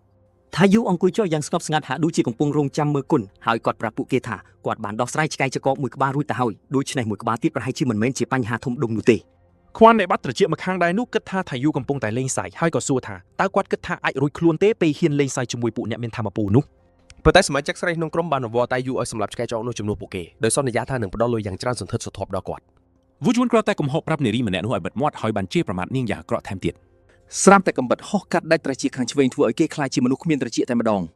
តេជូប្រាប់ថាគេមិនចាំបាច់មានត្រចៀកទៀតទេព្រោះយ៉ាងណាក៏គេស្ដាប់ភាសាមនុស្សមិនសូវបានយល់ទៅហើយ ជាមួយនឹងអូរ៉ាដ៏គួរឲ្យខ្លាចថាយូបានបញ្ជាក់ម្ដងទៀតថាគាត់ត្រឹមជាអ្នកលីសែងចំណែកពួកគេទៅជាអ្នកប្រយុទ្ធដោយសារតែពួកគេមានធម៌ពលខ្លាំងក្លាពេលប្រយុទ្ធជាមួយសត្វកំប្រុកមុននេះថេជូក៏បានប្រាប់ថាគាត់រំពឹងថានឹងឃើញភាពស្វាហាប់ដូចគ្នានេះម្ដងទៀត វូជុងសួរថាតើគាត់គិតថាពួកគេព្រមធ្វើតាមសម្ដីគាត់និយាយមែនទេ ដោយសារពួកគេបដិសេធមិនស្ដាប់គាត់ក៏ប្រាប់ថាឆ្កែចកមួយក្បាលនេះមានគម្រោងលេងសើចជាមួយពួកគេហើយ ឃើញឆ្កែចកក្រៀបនឹងវាយប្រហារវាជូនក៏ត្រៀមប្រយុទ្ធតែមិនទាន់ទាំងបានធ្វើអ្វីផងក្បាលរបស់គេក៏ដាច់ខ្ទាតចេញពីកបាត់ទៅហើយ គាត់ក៏គិតថាខ្លួនអស្ចារ្យដែរប៉ុន្តែឆ្កែចចកបានលោតសង្កត់នឹងកំទេចគេចោលដូចគ្នាពីរអ្នកទៀតព្យាយាមរត់គេចតែក៏ត្រូវបានឆ្កែចចកផ្ដាច់ជីវិតចោលមិនឲ្យសល់ឡើយក្រោយចាត់ការពួកគេរួចអូឃើញថាសត្វចម្លែកនោះកំពុងដើរសម្ដៅមករកខ្លួនទើបគេស្រែកហៅតាយូទាំងភ័យខ្លាចពេលនោះតាយូដឹងថាសត្វនេះកាន់តែជឿជាក់ក្រោយសម្លាប់ពួកអ្នកមានធម៌ពលរួចការពិតតាយូមានបំណងទុកជីវិតឲ្យវាទេព្រោះគាត់បានបង្ហាញពីកម្រិតធម៌ពលខុសគ្នាយ៉ាងច្បាស់រួចទៅហើយដោយសារតែស្ថានភាពបែបនេះទៅហើយតាយូក៏សន្និដ្ឋានថាគ្មានជំរឿអ្វីក្រៅពីសម្លាប់ឆ្កែចចកនេះចោលនោះទេ គាត់លោតសម្ដៅឆ្កែចចកឲ្យប្រើបាតដៃពឹសវាយអុកវាទៅដីបង្កើតបានជាការផ្ទុះយ៉ាងធំក៏ក្រើកពេញទីតាំងនោះតែម្ដងអូរន្ធត់ចាត់យ៉ាងខ្លាំងព្រោះថៃយូគ្មានសូម្បីតែសញ្ញាសម្គាល់តែបែរជាខ្លាំងម្លេះធ្វើឲ្យគេឆ្ងល់ថាហេតុអីថៃយូសុកចិត្តធ្វើជាអ្នកលីសែងអន់តយទៅវិញអូចាប់ផ្ដើមគិតដល់ថាប្រហែលជាជុងនេះហើយដែលជាអ្នកវិបង្ក្រាបពួកអកកាលពីលើកមុននោះគេគិតថាថៃយូប្រកាសជាអះអាងថាគ្រូមុនអាកំជាអ្នកធ្វើរឿងនេះដើម្បីគាត់អាចលាក់បាំងធម៌ពលពិតរបស់ខ្លួនបាន ថៃយូក៏ដើរសម្ដៅទៅអូតែនិយាយថាវាពិតជាស្រស់ស្រាយណាស់ដែលបានប្រើធម៌ពលម្ដងព្រោះមួយរយៈនេះគាត់ជាប់រវល់ទៅលាយថ្នាំបន្សាបរហូត អូកាំងខ្លួនទាំងភ័យខ្លាចព្រោះគេគិតថាខ្លួនឯងនឹងត្រូវស្លាប់ក្រោមដៃថៃយូមិនខាន ពេលតាយូដើរមកក្បែរដើម្បីសួរសុខទុក្ខអូក៏បានលុតជង្គង់អង្វរសុំឲ្យតាយូទុកជីវិតឲ្យគេតាយូសែកបន្តិចហើយប្រាប់អូថាគាត់គ្មានហេតុផលអ្វីត្រូវសម្លាប់គេនោះទេ អូភ្ញាក់មកដែលថៃយូគ្មានបំណងសម្លាប់ខ្លួនហើយថេជូក៏ប្រាប់ឲ្យគេក្រោកឈរឡើងវិញព្រមទាំងសួរថាតើគេមានរបួសត្រង់ណាដែរឬទេចំណែកអូក៏បញ្ជាក់ថាគេមិនអីទេថៃយូប្រាប់ថាគាត់មានរឿងចង់ពឹងគេមួយហើយអូក៏ប្រាប់ឲ្យគាត់និយាយមកចុះ ជួបផ្ដងរំលើកពីអ្វីដែលអូទើបឃើញតែអូបញ្ញាប់កាត់សម្ដីថាខ្លួនមិនឃើញអ្វីទាំងអស់ព្រោះគេជាមនុស្សពិការភ្នែក តែយូសប្បាយចិត្តដែលអូសហការល្អហើយគាត់ក៏បបួលគេចុះពីលើភ្នំត្រឡប់ទៅវិញ ពេលពួកគេរៀបចាក់ចេញតែជឿថាសាកសពទាំងនោះនឹងត្រូវពួកសត្វវេទមន្តស៊ីមិនខានដោយធ្លាប់កើតឡើងនៅភ្នំសៀរ៉ាក់ដែរ ទោះបីមិនបានសម្លាប់ដោយផ្ទាល់តែបាននាំពួកគេទៅរកក្តីស្លាប់ក៏ថេជូមិនមានអារម្មណ៍ស្ដាយក្រោយអ្វីបន្តិចសោះឡើយ តាមពិតអត្តចរិតទាំងពីររបស់គាត់សុទ្ធតែមិនខ្វល់ខ្វាយពីការស្លាប់របស់ពួកមនុស្សសម្រាមទាំងនេះឡើយ តាយូត្រៀមសម្រាប់រាល់អ្នកដែលយកមនុស្សខ្សោយធ្វើជាខែការពារខ្លួនព្រោះពួកគេគ្រាន់តែជាពួកថោកទាបមិនខុសពីត្រកូលជូតឡើយ ក្រោយមកនៅខាងក្នុងប្រាសាទ Guri ដែលជាទីស្នាក់ការកណ្ដាលរបស់ឱសថស្ថាន YJ មានបុគ្គលសំខាន់ៗពីរ3នាក់កំពុងប្រជុំគ្នានៅក្នុងបន្ទប់ប្រជុំ ពួកគេខឹងយ៉ាងខ្លាំងដែលគ្មានអ្នកណាមកអោសតដ្ឋានរបស់គេទៀតទេតាំងពីបែកចាប់ដើមលក់ថ្នាំបន្សាប ណាំបុកប្រធានឱសថដ្ឋានស៊ីចុងបានលើកឡើងថាពួកគេជាម្ចាស់ឱសថដ្ឋានភាគច្រើនបំផុតនៅក្នុងទីក្រុងនេះ ប៉ុន្តែពួកគេមិនអាចប៉ះពាល់ឱសថដ្ឋានរបស់ Bay បានទេពួកគណៈកម្មាធិការស្វ័យភាពបានរៀបរៀងដោយសារតែគាត់តែងតែផ្ដល់ចំណេញដល់ក្មេងកំព្រា លីគីហូប្រធានឱសថដ្ឋាននូរីជឿជាក់ថារឿងនេះគ្រាន់តែជាការសម្ដែងប៉ុណ្ណោះហើយណាំបុកក៏បានស្នើឲ្យគីហូរកដំណោះស្រាយជាជាងគ្រាន់តែខឹងលោឡាដោយគ្មានហេតុផល ជួសូកមកពីឱសថស្ថាន YJ បានជំរុញឲ្យអ្នកទាំងពីរស្ងប់អារម្មណ៍ហើយឈប់ឆ្លោះគ្នារាល់ពេលប្រជុំទៀតទៅ បន្ទាប់មកសូក៏ស្នើឲ្យពួកគេឈប់និយាយវៀងវៃហើយចូលដល់សាច់រឿងតែម្ដងទៅព្រោះពួកគេសុទ្ធតែស្ថិតនៅក្នុងកលៈទេសៈតែមួយពួកគេទាំងអស់គ្នាកំពុងព្រួយបារម្ភថាពួកគេបាន បរាជ័យក្នុងការផលិតថ្នាំបន្សាបនេះហើយណាំបុកនិយាយថាពួកគេនឹងអាចផលិតថ្នាំនេះបានក្នុងពេលឆាប់ៗព្រោះវាគ្រាន់តែជាបញ្ហាពីវេលាប៉ុណ្ណោះ យេឡូស្រ័យដាក់គាត់ដោយនិយាយថាគ្រប់គ្នាដឹងថានឹងមានអ្វីកើតឡើងនៅថ្ងៃមុខប៉ុន្តែពួកគេកំពុងបារម្ភពីពេលបច្ចុប្បន្ននេះព្រោះពួកគេចិត្តនឹងខ្សែធនទៅហើយ បន្ទាប់មកសោកបានប្រាប់អ្នកទាំងពីរថាពួកគេគ្មានជំរឿអ្វីក្រៅពីធ្វើតាមវិធីចាស់របស់ពួកគេនោះទេដោយមិនចាំបាច់ខ្វល់ពីគណៈកម្មាធិការស្វ័យភាពឡើយ យីលហូសប្បាយចិត្តណាស់ពេលឮបែបនេះព្រោះវាជាអ្វីដែលគាត់ចង់ឮបំផុត គីលហូស៊ូគាត់ថាតើការស៊ើបអង្កេតបានបញ្ចប់ហើយឬនៅស្របពេលដែលសអកបើកម៉ាស៊ីនបញ្ចាំងរូបភាពហើយប្រាប់ពួកគេឲ្យមើលអ្វីដែលគាត់រៀបនឹងបង្ហាញនេះសអកបានប្រាប់ពួកគេថាអ្នកដែលបានបង្កើតថ្នាំបន្សាបនេះគឺតាយូដែលជាកូនប្រុសច្បងរបស់គីម ដោយសារតែគីមជាឧត្តមន័យត្រីណាំបុកមានការព្រួយបារម្ភថាពួកគេអាចនឹងកំពុងតាមប្រមាញ់គោលដៅដែលធំហួសមៀតរបស់ពួកគេទោះជាយ៉ាងណាក៏ដោយស៊ូកប្រាប់ពួកគេថាអ្វីៗនៅលើផ្ទៃខាងក្រៅគ្រាន់តែជាការបំផន់ប៉ុណ្ណោះព្រោះព័ត៌មានពិតប្រាកដគឺនៅលាក់បាំងយ៉ាងជ្រៅ គាត់និយាយថាយោងតាមព័ត៌មានសម្ងាត់របស់ពួកគេនៅពូបានតែថាតាយូត្រូវបានគេបោះបង់ចោលហើយគាត់ជួយោធាគ្រាន់តែព្រោះត្រូវគេបណ្ដេញចេញពីផ្ទះ ម្ដាយមកកើតរបស់គាត់បានស្លាប់ហើយឪពុករបស់គាត់បានរៀបការជាមួយប្រពន្ធថ្មីដែលជាជនជាតិជប៉ុនតាំងពីពេលនោះមកតាយូបានកាត់ផ្ដាច់ទំនាក់ទំនងទាំងស្រុងពីគូសារ ណាំបុកក្រុងនឹងទៅជួបតាយូមុនគេព្រោះគាត់ជឿជាក់ថាទោះបីជាបែកសន្យាយ៉ាងណាក៏ដោយពួកគេនឹងអាចបញ្ចុះបញ្ចូលគាត់ជាមួយនឹងលួយកាន់តែច្រើនហើយប្រសិនបើគាត់បដិសេធ ពួកគេនៅគ្រាន់តែចាត់វិធានការទៅតាមវិធីដើមរបស់ពួកគេប៉ុណ្ណោះ ស្របពេលជាមួយគ្នាដែរដែលមូលដ្ឋានកងទ័ពចក្រភពលើភ្នំជេរីមានបញ្ជាការមូលដ្ឋានបានទទួលព័ត៌មានដែលគាត់បានស្នើសុំ ជាក់ស្ដែងរបាយការណ៍នេះគឺមកពីគណៈកម្មាធិការស្វ័យភាពហើយវាសុទ្ធតែតាក់ទងនឹងតាយូមេបញ្ជាការមានការភ្ញាក់ផ្អើលយ៉ាងខ្លាំងពេលដឹងថាតាយូគឺជាកូនប្រុសរបស់គីម ជាក់ស្ដែងពួកគេធ្លាប់បានស្នើសុំកិច្ចសន្យាផ្គត់ផ្គង់ដែលត្រូវបានបដិសេធពីមុនមកដោយសារតែខ្វះស្តុក ដោយសារសេចក្តីសម្រេចរបស់អធិរាជពួកគេមិនអាចលូកដៃចូលទីក្រុងគូរីទេទើបសម្រេចចិត្តបោះបង់ ប៉ុន្តែនេះបានផ្ដល់ដំរីថ្មីហើយដោយសារតាយូជាកូនរបស់គីមមេបញ្ជាការជឿថាអ្វីៗនឹងដំណើរការយ៉ាងរលូន ក៏ប៉ុន្តែគាត់កំពុងចង់ចាប់ផ្ដើមការបង្ក្រាបទ្រង់ទ្រាយធំលើភ្នំជេរីប្រសិនបើពួកគេអាចទទួលបានថ្នាំបន្សាបដើម្បីទប់ស្កាត់រលកសត្វចម្រែករបស់ភ្នំមួយនេះ ដោយសារតែពួកគេនៅតែជាឪពុកនិងកូនហើយមិនទាន់កាត់កាលគ្នាមេបញ្ជាការជឿជាក់ថាការធានាបាននៅការផ្គត់ផ្គង់គឺច្បាស់ជាទទួលបានជោគជ័យ ការពិតទៅមេបញ្ជាការម្នាក់នេះគឺជីនហុងហើយគាត់ក៏ជាអ្នកដាស់ធម្មពលកម្រិត Master ដែលមានឋានៈជាឧត្តមសេនីយ៍តូនៅក្នុងជួរយោធាផងដែរ បន្ទាប់មកគាត់ក៏ប្រាប់ជំនួយការរបស់គាត់ឲ្យតាក់ទងតពូភ្លាមៗព្រោះគាត់ចង់និយាយជាមួយឧត្តមសេនីយ៍ត្រីគីម មិនយូរប៉ុន្មានគីមទទួលបានការហៅទូរស័ព្ទពីឧត្តមសេនីយ៍តូតាក់ទងនឹងការផលិតថ្នាំបន្សាបរបស់កូនប្រុសគាត់ហើយប្រពន្ធរបស់គាត់ក៏នៅក្នុងបន្ទប់នោះដែរពេលទូរស័ព្ទរត់ឡើង Honda មិនបង្អង់យូរទេនាងនិយាយថាពេលនេះតាយូជាក្មេងល្អហើយនាងបានស្នើឲ្យពួកគេទិញសម្បត្តិយន្តហោះទៅគូរីភ្លាមៗតែម្ដង នាងអះអាងថាតាយូមានបទពិសោធន៍ក្នុងសង្គមតិចតួចហើយដោយសារគាត់មានលុយច្រើននៅក្នុងដៃគាត់អាចនឹងត្រូវគេបោកប្រាស់បានប៉ុន្តែគីមប្រាប់នាងឲ្យទុកតាយូនៅឲ្យស្ងៀមទៅ នាងភ្ញាក់ផ្អើលយ៉ាងខ្លាំងហើយគីមក៏បញ្ជាក់ប្រាប់ហុងដាម្ដងទៀតថាតាយូត្រូវបានលុបចេញពីបញ្ជីគ្រួសាររួចហើយដូច្នេះគេជាកូនដែលចាក់ចេញពីរង្វង់ដៃរបស់ពួកគេហើយ ហុងដាប្រកែកថាបញ្ជីគ្រួសារគ្រាន់តែជាសម្បត្តិស្នាមប៉ុណ្ណោះព្រោះគ្មានអ្នកណាអាចកាត់ផ្ដាច់ចំណងដែលផ្ដល់ដោយឋានសួគ៌បានងាយៗឡើយ ដែលមានន័យថាពួកគេត្រូវតែជួយគេគីមធុញទ្រាន់នឹងនិយាយដដែលៗហើយប្រាប់ហុងដាឲ្យដោះលែងតាយូទៅប្រសិនបើនាងនៅសមមនសិការខ្លះក្នុងបេះដូងដ៏ត្រជាក់របស់នាង ហុងដារន្ធត់ចិត្តពេលឮដូច្នេះនាងឆ្ងល់ថាគីមអាចនឹងដឹងពីការប៉ុនប៉ងធ្វើឃាតនោះរួចហើយ ទោះជាយ៉ាងណាក៏ដោយនាងជឿថាគ្មានអ្វីត្រូវបារម្ភទេព្រោះគ្មានភស្តុតាងណាអាចតាមដានដល់នាងឡើយដោយសារតែអ៊ីនឌូបានស្លាប់បាត់ទៅហើយហុងដាក៏ស្រែកដាក់គីម ដោយប្រាប់គាត់ឲ្យទៅប្រាប់តាយូឲ្យជួយផ្គត់ផ្គង់ថ្នាំបន្សាបដល់យោធាព្រោះនេះអាចនាំឲ្យគាត់ឡើងបន្សាក់ដោយសារយោធាជឿជាក់ថាគាត់ដឹងពីរបៀបបញ្ចុះបញ្ចូលតាយូបាន ហុងដាស្រែកដាក់គាត់ដោយសួរថាតើ Kyushu នឹងបន្តគ្រប់គ្រងពូបានយូរប៉ុណ្ណាព្រោះពេលនេះ Kyushu ក៏កំពុងតែត្រដកខ្យល់ដូចគ្នា នេះនិយាយថាការរលុយបង់ថ្លៃរៀនឲ្យតៃប៉េអុងនិងទីអ៊ុនក៏កំពុងតែពិបាកដែរពេលនេះ នាងព្យាយាមគៀបសង្កត់ផ្លូវចិត្តដោយនិយាយថាក្មេងទាំងពីរនោះក៏ជាកូនគាត់ដែរប៉ុន្តែគីមគ្រាន់តែប្រាប់ឲ្យនាងទៅរកតាយូខ្លួនឯងទៅដោយក្តីខកចិត្តហុងដាក៏ដើរចេញពីបន្ទប់ដោយប្រាប់គីមឲ្យធ្វើអ្វីតាមចិត្តចុះហើយនាងក៏នឹងធ្វើតាមរបៀបរបស់នាងដែរបន្ទាប់ពីនាងចេញផុតទៅគីមក៏ដកដង្ហើមធំយ៉ាងធូរស្រាលព្រោះគាត់ស្មានថាកូនប្រុសរបស់គាត់ស្លាប់បាត់ទៅហើយដោយសារគ្មានទំនាក់ទំនងអ្វីសោះរាប់ខែមកហើយ ប៉ុន្តែមើលទៅគេរស់នៅបានយ៉ាងស្រួលក្នុងទីក្រុងហ្គូរីហើយគីមពិតជាត្រីអដែលតាយូកំពុងចំណាយជីវិតដែលនៅសល់យ៉ាងមានន័យ ទន្ទឹមនោះនៅផ្សារគូរីតាយូបានទៅកាន់ហាង Flame Boutique ព្រោះទទួលបានដំណឹងថាអាវតម្លៃ 4000 លានរបស់គេដេករួចហើយ គាត់លបងពាក់វាហើយវាក៏ត្រូវទំហំគាត់យ៉ាងល្អអត់ឆោះតែម្ដង សាច់ក្រណាត់ក៏មានអារម្មណ៍ថាល្អគាត់ក៏អរគុណដល់គ្រូមុនអាគមនោះព្រមទាំងទទួលស្គាល់ថាអាវធំដែលធ្វើពីសត្វវេទមន្តពិតជាខុសប្លែកពីគេមែន គាត់ថែមទាំងប្រាប់ថាវាស្រាលតែមានការការពារខ្ពស់ហើយថែមទាំងអាចគ្រប់គ្រងសីតុណ្ហភាពទៀតផង តួអរគុណគ្រូមន្តអាគមដែលបានចលក់វាពណ៌ប្រផេះដើម្បីកុំឲ្យវាមើលទៅឆើតឆាយពេក មិនតាន់តែប៉ុណ្ណោះទេជូពិតជាភ្ញាក់ផ្អើលយ៉ាងខ្លាំងជាមួយនឹងទំហំលំហផ្ទុកដ៏ធំតែគ្រូមន្តអាគមបានបង្កើតដាក់ចូលក្នុងអាវធំមួយនេះ គ្រូមន្តអាគមប្រាប់ថានាងបានគិតរឿងនេះពេលកំពុងកែច្នៃប៉ុន្តែពេលឃើញគាត់យកអាវុធតាមខ្លួនច្រើនពេកនាងក៏ទាកដឹងថាគាត់ជាអ្នកភ្ញាក់ដឹងខ្លួនក្នុងជំនាញតួអង្គលួចលាក់ តែយូសើទាំងភ័យឲ្យឆ្លើយថាមែនព្រោះគាត់គ្មានលេសអ្វីផ្សេងដើម្បីបញ្យល់នាងនោះទេ បន្ទាប់មកថាយូប្រាប់ទៅគ្រូមន្តអាគមថាគាត់មិនអាចទទួលយកអាវនេះឲ្យគិតថ្លៃបានទេហើយក៏ទាមទារចង់ដឹងពីតម្លៃរបស់វា ប៉ុន្តែគ្រូមន្តអាគមបដិសេធដោយនិយាយថាវាជាតម្លៃតបស្នងអាយុជីវិតរបស់នាងដូច្នេះនាងមិនប្រកាន់នោះទេ ទេជូនិយាយថាគាត់ពិតជាជឿជាក់ថារឿងទាំងអស់នេះប្រកាសជាធ្វើឲ្យនាងធ្លាក់ក្នុងស្ថានភាពពិបាកមិនខានព្រោះថានាងកំពុងតែប្រកោរបស់ដែលអ្នកផ្សេងបានកក់ទុករួចមកឲ្យគាត់ទៅវិញគ្រូមន្តអាគមបញ្ជាក់ប្រាប់គាត់ថាគាត់មិនចាំបាច់បារម្ភអ្វីនោះទេព្រោះនាងបានផ្ញើរបស់មួយផ្សេងទៀតទៅឲ្យយូនីរួចរាល់ហើយ ដោយសារតែនាងបដិសេធមិនព្រមយកលុយថាយូក៏ងាកទៅមើលផ្នែកមួយនៃហាងហើយប្រាប់ឲ្យគ្រូមន្តអាគមវេកខ្ចប់អីវ៉ាន់នៅទីនោះទាំងអស់មកឲ្យគាត់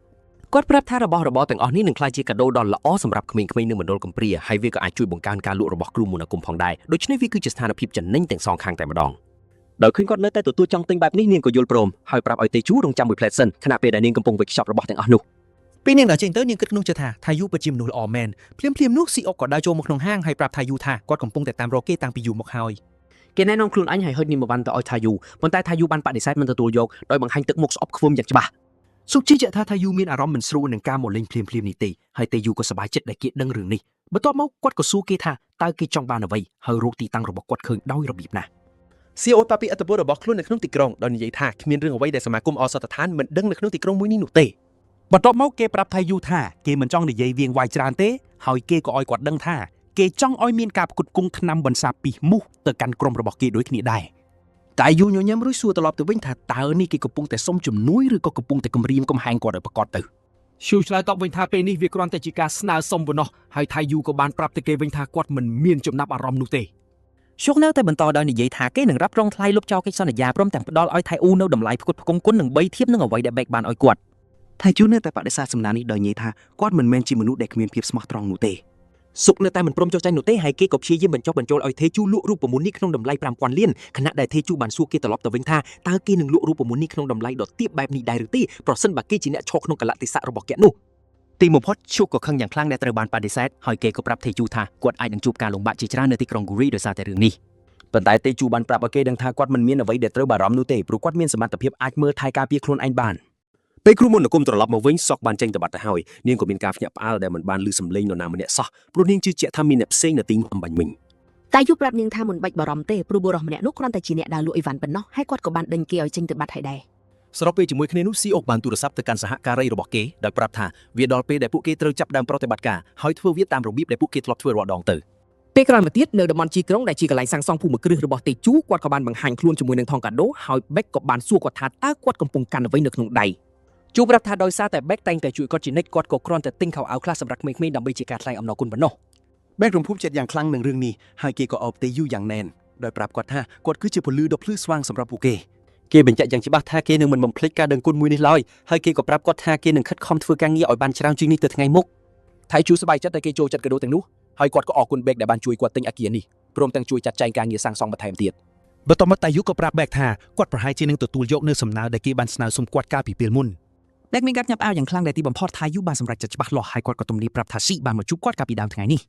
គាត់លើកឡើងថាការជួបជាមួយបុរសម្នាក់នោះបានផ្ដល់ភាពប្រកបប្រជាដល់គាត់ហើយបេកក៏ចាប់ផ្ដើមព្រួយបារម្ភពេលឮថាគាត់បានជួបជាមួយស៊ីយ៉ូ គេសួរគាត់ថាបុរសម្នាក់នោះមានបានធ្វើបាបគាត់ឬអត់ប៉ុន្តែតែយូបញ្ជាក់ប្រាប់ថាគាត់មិនអីទេព្រោះបុរសនោះគ្រាន់តែគំរាមកំហែងគាត់បន្តិចបន្តួចប៉ុណ្ណោះ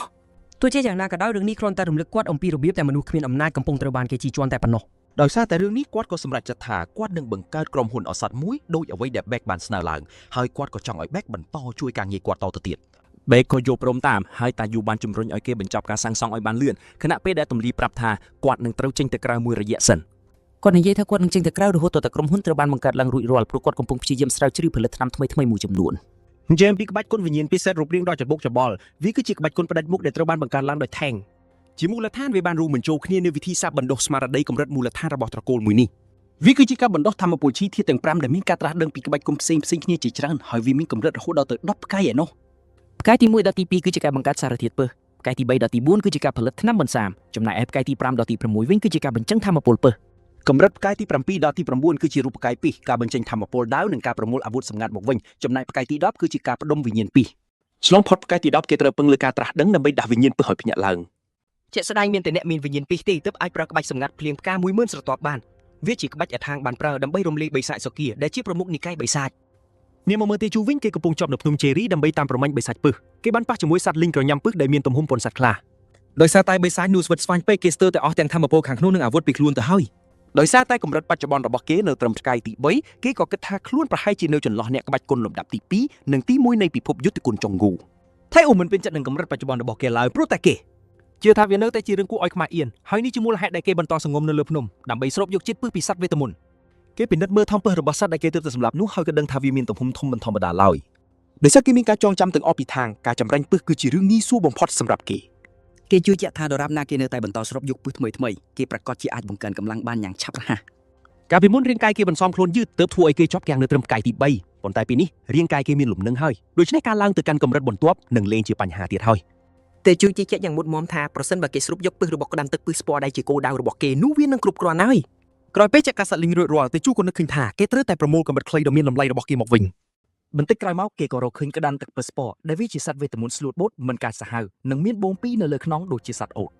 ដោយមិនស្ទើរស្ទើរគេក៏កាត់ក្បាលក្តាន់នោះតែម្ដងពេលនោះភាពគួរឲ្យខ្លាចពិតប្រាកដរបស់វាក៏បានលេចចេញមក តែពិតទៅពេលវាស្លាប់បូងរបស់វានឹងផ្ទុះឡើងហើយបាញ់បញ្ចេញស្ពណ៌តូចៗដែលមានជាតិពឹសយ៉ាងសាហាវ ស្ពតទាំងនោះបានសាយភាជុំវិញទីតាំងរបស់ថៃអ៊ូហើយគេល្បីថាពឹសនេះអាចរំលាយតម្រង់ម៉ាស៊ីនការពារឧស្ម័នបានទៀតផងវាត្រូវចំណាយពេល1ម៉ោងទើបស្ពតទាំងនេះរលាយបាត់ពេលប៉ះនឹងខ្យល់ គ្រាន់តែប៉ះវាភ្លាមថៃអ៊ូគ្មានជំរឿក្រៅពីទទួលស្គាល់ថានេះគឺជាពិសដែលខ្លាំងបំផុតគិតចាប់តាំងពីគេជួបប្រទះមក ថៃអ៊ូក៏ចាប់ផ្ដើមធ្វើសមាធិភ្លាមៗព្រោះគេមិនព្រមបណ្ដោយឲ្យពឹសដ៏ល្អនេះកន្លងហួសទៅទូទេឡើយ គេប្រមូលអារម្មណ៍បង្រួមធម្មពលពឹសដើម្បីស្រូបវាចូលក្នុងរាងកាយស្របពេលប្រើប្រាស់ក្បាច់វិញ្ញាណពឹសដើម្បីបំផ្លាញវាទៅជាធម្មពលខាងក្នុង គេដឹងច្បាស់ថាការធ្វើបែបនេះនឹងជួយរុញច្រានគេឲ្យឡើងដល់ផ្កាយទី4ភ្លាមៗជាច្រើនម៉ោងក្រោយមកគេនៅតែបន្តបង្វិលធម្មពលឈីរបស់គេដដែលក្រោយពីស្រូបយកពីស្រួច ដោយសារតែបរិមាណពឹសដែលគេស្រូបចូលមានច្រើនពេកវាធ្វើឲ្យគេពិបាកក្នុងការបំផ្លាញវាទៅជាធម្មពលខាងក្នុងនេះធ្វើឲ្យគេគិតសង្ស័យខ្លួនឯងថាតើគេលោភលន់ពេកឬយ៉ាងណាប៉ុន្តែទន្ទឹមនឹងនោះគេមិនព្រួយបារម្ភទេព្រោះគេបានយល់ច្បាស់ពីលក្ខណៈសម្បត្តិរបស់ពីនេះទៅហើយដែលធ្វើឲ្យគេងាយស្រួលក្នុងការផ្សំថ្នាំសង្កូវសម្រាប់វា លើពីនេះគេជឿជាក់ថាភពផែនដីមានប្រភេទពិសាចម្រុះច្រើនជាងនៅក្នុងពិភពយុទ្ធគុណទៅទៀត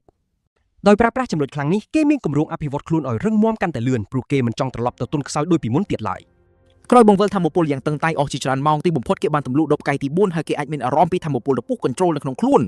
តែជួក្រោយឈរឡើងហើយដឹងខ្លួនថាគេបានចំណាយពេលនៅលើភ្នំនេះយូរគួរសមទៅហើយយ៉ាងណាក៏ដោយវាមិនឥតប្រយោជន៍ទេព្រោះគេអាចឡើងដល់ផ្កាយទី4បានលឿនជាងមុនហើយថែមទាំងទទួលបានវត្ថុធាតុដើមសម្រាប់ធ្វើថ្នាំបំសាបពីស្កាន់ទឹកទៀតផងគេសម្រេចចិត្តថាវាដល់ពេលត្រូវត្រឡប់ទៅវិញហើយគេនឹកឃើញថាស្ថានភាពប្រហែលជាវឹកវរមិនខានដោយសារតែស្នាដៃរបស់អសតដ្ឋានវាយជេមិនយូរប៉ុន្មានគេក៏ត្រឡប់មកដល់ហាងថ្នាំវិញហើយឃើញថាទំនិញក្នុងហាងស្ទើរតែអស់ទៅហើយគេក៏សន្និដ្ឋានថាការលក់ដូរប្រកាសជាដាច់ខ្លាំងណាស់បិចអរគុណប្រជាជនចាស់ដែលទីបំផុតគេត្រឡប់មកវិញក្រោយបាត់មុខពីអាទិត្យប្រកាសបារម្ភខ្លាចមានរឿងអាក្រក់កើតឡើងដោយសារតែទេហៅទូរស័ព្ទមិនចូលសោះថៃអ៊ូប្រាប់ថាទូរស័ព្ទរបស់គេបិទព្រោះគេកំពុងហ្វឹកហាត់ស្របពេលដែលគេកំពុងផ្សំថ្នាំបិសាពឹសផងដែរថៃអ៊ូចាប់អារម្មណ៍ថាបិចនឹងជំនួយការរបស់គាត់មើលទៅហាក់បីដូចជាកំពុងមានរឿងកង្វល់ដែលធ្វើឲ្យគេត្រូវសួររកមូលហេតុបិចនិយាយថាតំណាងក្រុមហ៊ុនអូសុតប្រាប់ថាពួកគេឈប់គុតគង់ឲ្យហាងគាត់ទៀតហើយថែមទាំងរឹបអូសយកអីវ៉ាន់ត្រឡប់ទៅវិញទាំងអស់រឿងអាក្រក់មិនទាន់ចប់ទេនាយកដ្ឋានអនុម័តឱសថរបស់គណៈកម្មាធិការស្វ័យភាពបានតម្រូវឲ្យពួកគេបញ្ជូនបញ្ជីវត្ថុធាតុដើមដើម្បីស៊ើបអង្កេតពីផលប៉ះពាល់នៃថ្នាំបន្សាពីនោះពេលថៃអ៊ូឮបែបនេះគេក៏សួរបិចថាតើនេះជាស្នាដៃរបស់អ្នកណាហើយបិចឆ្លើយតបថាគាត់ក៏មិនច្បាស់ដូចគ្នាប៉ុន្តែវាមើលទៅដូចជាល្បិចដែលស៊ីអុកចូលចិត្តប្រើនៅពេលដែលរឿងរ៉ាវមិនដើរតាមការចង់បានរបស់គេគាត់បញ្ជាក់បន្ថែមថាឈ្មោះនោះក៏ជាសមាជិកម្នាក់នៅក្នុងគណៈកម្មាធិការស្វ័យភាពនោះដែរថៃអ៊ូសួរបិចថានឹងមានរឿងអ្វីកើតឡើងបើពួកគេមិនព្រមប្រគូបញ្ជីវត្ថុធាតុដើមនោះទេហើយបិចប្រាប់ថាពួកគេអាចនឹងត្រូវហាមប្រាមមិនឲ្យលក់ដូរទៀតឡើយថៃអ៊ូចាប់ផ្ដើមសង្ស័យថាតើសមាជិកគណៈកម្មាធិការដែលចាត់តាំងពីអាណាចក្រមកកំពុងខົບខិតគ្នាជាមួយស៊ីអ៊ុកឬយ៉ាងណាទើបបានជាធ្វើមិនដឹងមិនលឺចំពោះរឿងរ៉ាវទាំងអស់ដែលកំពុងកើតឡើងបែបនេះគេដឹងច្បាស់ថាស៊ីអ៊ុកកំពុងតែចាប់ផ្ដើមប្រើល្បិចថោកទាបរបស់វាដូចអ្វីដែលតកូជុងធ្លាប់ធ្វើអញ្ចឹងដែរយ៉ាងណាមិញគេគ្រាន់តែត្រូវវាយបក់មុនដូចដែរថាងធ្លាប់បានធ្វើកាលពីមុនបន្ទាប់មកថៃអ៊ូក៏ប្រាប់ប៊ិចពីអ្វីដែលពួកគេត្រូវធ្វើបន្តហើយគេបញ្ជាក់ប្រាប់គាត់ថាដំណោះស្រាយដ៏ល្អបំផុតសម្រាប់បញ្ហានេះគឺត្រូវវាយប្រហារមុនទើបអាចផ្ញើសារគម្រាមមួយទៅពួកវាវិញបានប៊ិចមានការផងច្រឡំនឹងរឿងនេះហើយថៃអ៊ូក៏រំលឹកគាត់ថាដោយសារគណៈកម្មាធិការអះអាងថាមនុស្សមានប្រតិកម្មជាមួយថ្នាំបន្សាបដូច្នេះវាជាការល្អបំផុតដែលពួកគេមិនបាច់លក់វាទៀតទេបន្ទាប់មកតែជួក៏ប្រាប់ប៊ិចឲ្យបិទទ្វារហាងភ្លាមតែម្ដងក្រោយពីបិទទ្វារហាងរួចរាល់ពួកគេក៏ធ្វើដំណើរទៅកាន់មណ្ឌលកុមារកំព្រាហើយទេជូបានយកសាច់ក្តាននោះទៅធ្វើជាអាហារពេលល្ងាចសម្រាប់ពួកគេគ្រាន់តែបានភ្លក់សាច់ក្តានស្ពណ៌នេះភ្លាមទេជូក៏មានអារម្មណ៍ស្រាវស្រូបនឹងរសជាតិរបស់វាយ៉ាងខ្លាំង តែប៉ុន្តែសាច់នេះតែត្រូវបានគេសរសើរថាជាសាច់ដែលមានរសជាតិឆ្ងាញ់បំផុតប្រចាំចក្រភពរបស់យើងទៅហើយពេលនោះតេជូក៏ដឹងថាពាក្យចចាមអារ៉ាមដែលថាប្រចៅអធិរិកក្តោបក្តាប់សាកសពសត្វទាំងនេះគឺជារឿងគិតព្រោះវាគ្មានវិធីសាស្ត្រណាអាចបន្សាបជាតិពុលរបស់វាបានឡើយតេជូសារភាពថាគាត់ពិតជាសប្បាយចិត្តណាស់ដែលគាត់បានជ្រើសរើសផលិតថ្នាំបន្សាបជាតិពុលរបស់សត្វក្តាន់ទឹកមួយនេះ និយាយរួមទៅគោលបំណងដើមរបស់គាត់គឺគ្រាន់តែចង់ការពារជនស៊ីវិលពីជាតិពុលរបស់សត្វក្តាន់ទាំងនេះអំឡុងពេលមានរលកសត្វចម្លែកវាប្រហារតែប៉ុណ្ណោះប៉ុន្តែដោយសាររសជាតិដ៏ឆ្ងាញ់របស់វាគាត់ជឿជាក់ថាណាក៏ដោយដែលបានភ្លក់វាហើយច្បាស់ជាខ្លាយជាទាសករនៃរសជាតិនេះភ្លាមតែម្ដងជាក់ស្ដែងបិចព្រមទាំងក្មេងៗចូលចិត្តសាច់នេះខ្លាំងណាស់រហូតដល់តាយូចាប់ផ្ដើមគិតចង់បើកអាជីវកម្មលក់សាច់ក្តាន់ទឹកនេះបាត់ទៅហើយគាត់គិតចង់ផ្គត់ផ្គង់សាច់នេះទៅឲ្យព្រះចៅអធិរាជដែលកំពុងងប់ងល់នឹងវាហើយឆ្លៀតស៊ើបមើលវិជាដាវរបស់ទ្រង់ផងដែរព្រោះមានពាក្យចចាមអារ៉ាមថាទ្រង់ឈានដល់កម្រិតគ្រូកំពូលទៅហើយបន្ទាប់ពីញ៉ាំរួចរាល់បែកក៏បានអរគុណដល់តាយូដែលបានផ្ដល់សាច់ដ៏ឆ្ងាញ់នេះដល់ពួកគេ ទន្ទឹមនឹងការភ្ញាក់ផ្អើលដែលថ្នាំបន្សាបថ្មីនេះគឺសម្រាប់សត្វក្តាន់ទឹកដ៏គួរឲ្យខ្លាចបែកក៏សរសើរថាតេជូពិតជាអស្ចារ្យមែនប៉ុន្តែគាត់នៅតែបារម្ភរឿងបិទឱសថដ្ឋាននេះដដែលតែយូបានប្រាប់បែកឲ្យជឿជាក់លើគាត់ហើយចាំមើលសិនទៅគាត់ចង់ដឹងណាស់ថាតើអ្នកណានឹងស្ដាយក្រោយដែលមិនបានលក់ថ្នាំបន្សាបមួយនេះ 5 ថ្ងៃក្រោយមកផាក់បានលេចមុខនៅឱសថដ្ឋានរបស់បែកហើយគាត់ភ្ញាក់ផ្អើលយ៉ាងខ្លាំងពេលឃើញហាងនៅតែបិទទ្វារនៅឡើយ ផាកកំពុងតែបារម្ភយ៉ាងខ្លាំងព្រោះគាត់នៅសល់ថ្នាំបន្សាបតែប្រមាណ10ទុយប៉ុណ្ណោះហើយគាត់ពិតជាមិនអាចចេញទៅបោកបាញ់ដោយគ្មានវាបានឡើយ អ្នកប្រយុទ្ធមួយចំនួនទៀតក៏បានមកដល់ដែរហើយពួកគេជឿថាពាក្យចចាមអារ៉ាមដែលគេល្បីនោះប្រហែលជារឿងពិតហើយពាក្យចចាមអារ៉ាមនោះគឺថាថ្នាំបន្សាបនេះធ្វើឲ្យមនុស្សឈឺក្រោយពេលផឹកទើបគណៈកម្មាធិការស្វ័យភាពទាមទារឲ្យបង្ហាញរូបមន្តថ្នាំនេះជាសាធារណៈ តែបែកទប់ទល់នឹងសម្ពាធនេះមិនបានក៏សម្រេចចិត្តបិទហាងទៅផាកមិនគួរឲ្យជឿសោះថាមានពាក្យចចាមអារ៉ាមឈួតលបបែបនេះសោះព្រោះគាត់គឺជាសាក្សីរស់ដែលបានប្រើថ្នាំរបស់បែកទាំងអស់ហើយគ្មានបញ្ហាអ្វីកើតឡើងចំពោះគាត់បន្តិចសោះឡើយ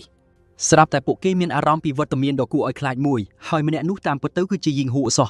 ផាកភ្ញាក់ផ្អើលដែលមានបញ្ជាការក្រុមការពារជនស៊ីវិលមកដល់ទីនេះធ្វើឲ្យគាត់ឆ្ងល់ថាតើគាត់មានពាក់ព័ន្ធអ្វីជាមួយឱសថដ្ឋាន YJ ដែរឬអត់ជុងហុកក៏បានប្រាប់ទៅកាន់អ្នកប្រយុទ្ធទាំងនោះថាការសម្រេចចិត្តបិទឱសថស្ថាននេះគឺធ្វើឡើងដោយគណៈកម្មាធិការហើយវានឹងនៅតែបន្តបិទរហូតដល់ការវិភាគរូបមន្តនេះត្រូវបានបញ្ចប់